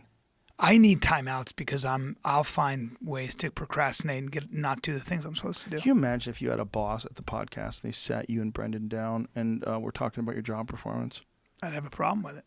They do that with radio shows. That's what radio shows are. They're like basically a podcast, but with a boss. I know. You know Kevin and Bean? You know Yep, those guys? I know. I love You Kevin. know Kevin, they just fired him? I didn't know they fired Kevin. I thought Kevin kind of voluntarily. No. They fired him, and then they fired everybody, and then just told them they're done. Go home. And they had security guards lead him out of the building. Yeah. Even Kevin? Yes, Kevin. I didn't know Kevin got fired. Yeah, Kevin got fired. That's very recent. Well, Bean left like Yeah, a year ago. I know. and then Kevin stayed on. Yeah. And K-Rock, like Jimmy Kimmel made a tweet about it. Like, how dare you? I After just all he's did Kevin. I mean, I given love. to you. Yeah, I love Kevin. Well, it's been Kevin's morning show for like since I think January. Kevin and who's the woman? I don't know. There's a Marla? couple people that do Sorry, it with I him. forgot her name. I'm such an And asshole. Dave, but they're both great. They just fired everybody. What? Yeah. That's crazy. So there's no more Kevin. No. I think it probably happened. I mean, I don't know if it had anything to do with the corona, but it was like when it was kicking in, like when Jesus. everyone was starting to worry about COVID-19. Damn. Yeah. I'm very, very worried about just what's going to happen to all these small businesses. I don't know how It's much terrible. longer we can It's sustain terrible. this. It's terrible. That's terrible. We need a plan. I got to come. Is there any good news on this? How about this hydrochloroquine with azithromycin? Does that actually help with? Sorry, guys, I'm a doctor. Does that help? I read about that, and I read that there's some promise to that, and I read that there's that in a combination of some other medication. So it's essentially this drug that they use to treat malaria. It's an old school drug to treat malaria. It's and then, hydrochloroquine. And then they're doing Hydroxychloroquine. something else with it. That Yeah, so apparently- it's hydroxychloroquine. It used to be quinine. Now it's a different. It's that people that didn't work for malaria anymore. And so there's that, and you combine that with azithromycin, like a Z-Pak, I guess. And so those two things apparently mitigate the effects of the virus. From what I heard, but then I heard no, so I don't know. Yeah, I mean, who the fuck knows? There's also intravenous vitamin C apparently has a positive effect on people that are suffering from the illness. But again, this is all anecdotal. They don't have like a real strict protocol of how you handle this disease. It's very easy to a catch. new disease. I haven't been as good as I should be. I eat food that's prepared by people, Yeah, you never know. so yeah. You never know. Yeah, they didn't know before the Carnival Cruise Line thing that it could stay on surfaces as long as 17 days. Well, I heard 9 hours. It depends on if it's... No. This is the latest. 17 days? The people that are examining the cruise ship are the people that are stuck on it, even people that were asymptomatic. They still I'm fucked. found traces of this shit 17 days later in their cabins. Well, guess what? I'm done. How crazy is that? Asymptomatic people, and you can find the stuff in their cabin 17 days later. It's still alive, waiting for a host. I don't think Chris D'Elia has left his house. Is he a germaphobe? He's just not left his house. Well, he also has a new baby. Yeah. You know? But you get something delivered from Amazon. You don't know what happened. Yeah. It lives on surfaces. Yeah. Disinfect it. Disinfect the world. All right, buddy. Let's wrap it up, Bryan Callen. Thank you, buddy, for Is having me. Great Will shooting with Sasso you. trying to pussy out of the 10-minute podcast? I heard he is. We're going to do the 10... For all you 10-minute podcast lovers, me, Chris D'Elia, and Will Sasso, Heard Sasso is we're rebooting it. getting very sassy with you. He gets sassy with me. He just sends me pictures of bears eating like fish and deer. He just sends me pictures. Do to you? Yeah, I think that's what it is. It's See, just- that guy has the biggest calves I've ever seen in my life. he's the funniest fucking human being. Have you ever had him on the podcast? No, Oh, I'd love to have him fuck, on. he's a I love genius. him. Oh, He's hilarious. oh my God, he's coming out. He's fun to hang out with, too. Remember when we all hung out together? He's the best. Will Sasso, to me, funniest human being maybe of all time, and coming out in a movie called Boss Level. Each one of his calves are two of Arnold Schwarzenegger's shoulders. Oh, dude, he's so big and strong. But oh it's his my- calves. Oh, yeah. They're that big. Yeah. They're so big. Yeah, yeah, they're bull hearts. They're bull hearts. I call them bull hearts. They're He's got so big. two bull hearts in his fucking lower legs. I remember you telling me that and then me seeing them. I'm like, what is going on? Well, there's a picture on the internet of my head next to his calf, and my calf and head, we're the same size. My head is the same size as his calf, and I'm not kidding. It's Listen, the weirdest shit I've ever seen. congratulations on your operator status. Thanks, buddy. Your, You saw the way I squoze off those I rounds. did. Guys, we want to Beautiful laugh trade right now. control. Complicated Apes on Amazon. It is. Huh? Look at his calves. Look at that. That is so crazy. Look at the size of his fucking calf. Dude, that is so ridiculous. He was a power lifter. I think he had some record. Dude, those things are ridiculous. Yeah, Look at he's- that one up there. Who's that? Oh, that another guy? That's him. Jesus No, that's Christ. Sasso. Is that Sasso? Yes. Jesus He's got- Christ. Those are bull hearts. Bro, those are so big. Look where they're considered on the bone. Wow. I like saying that's considered. real? Yes. God damn. That looks like Arnold in his prime, right? Like those look like when he would pose. You ever seen him? Where is that? Bring him. Let me see his Instagram for a sec.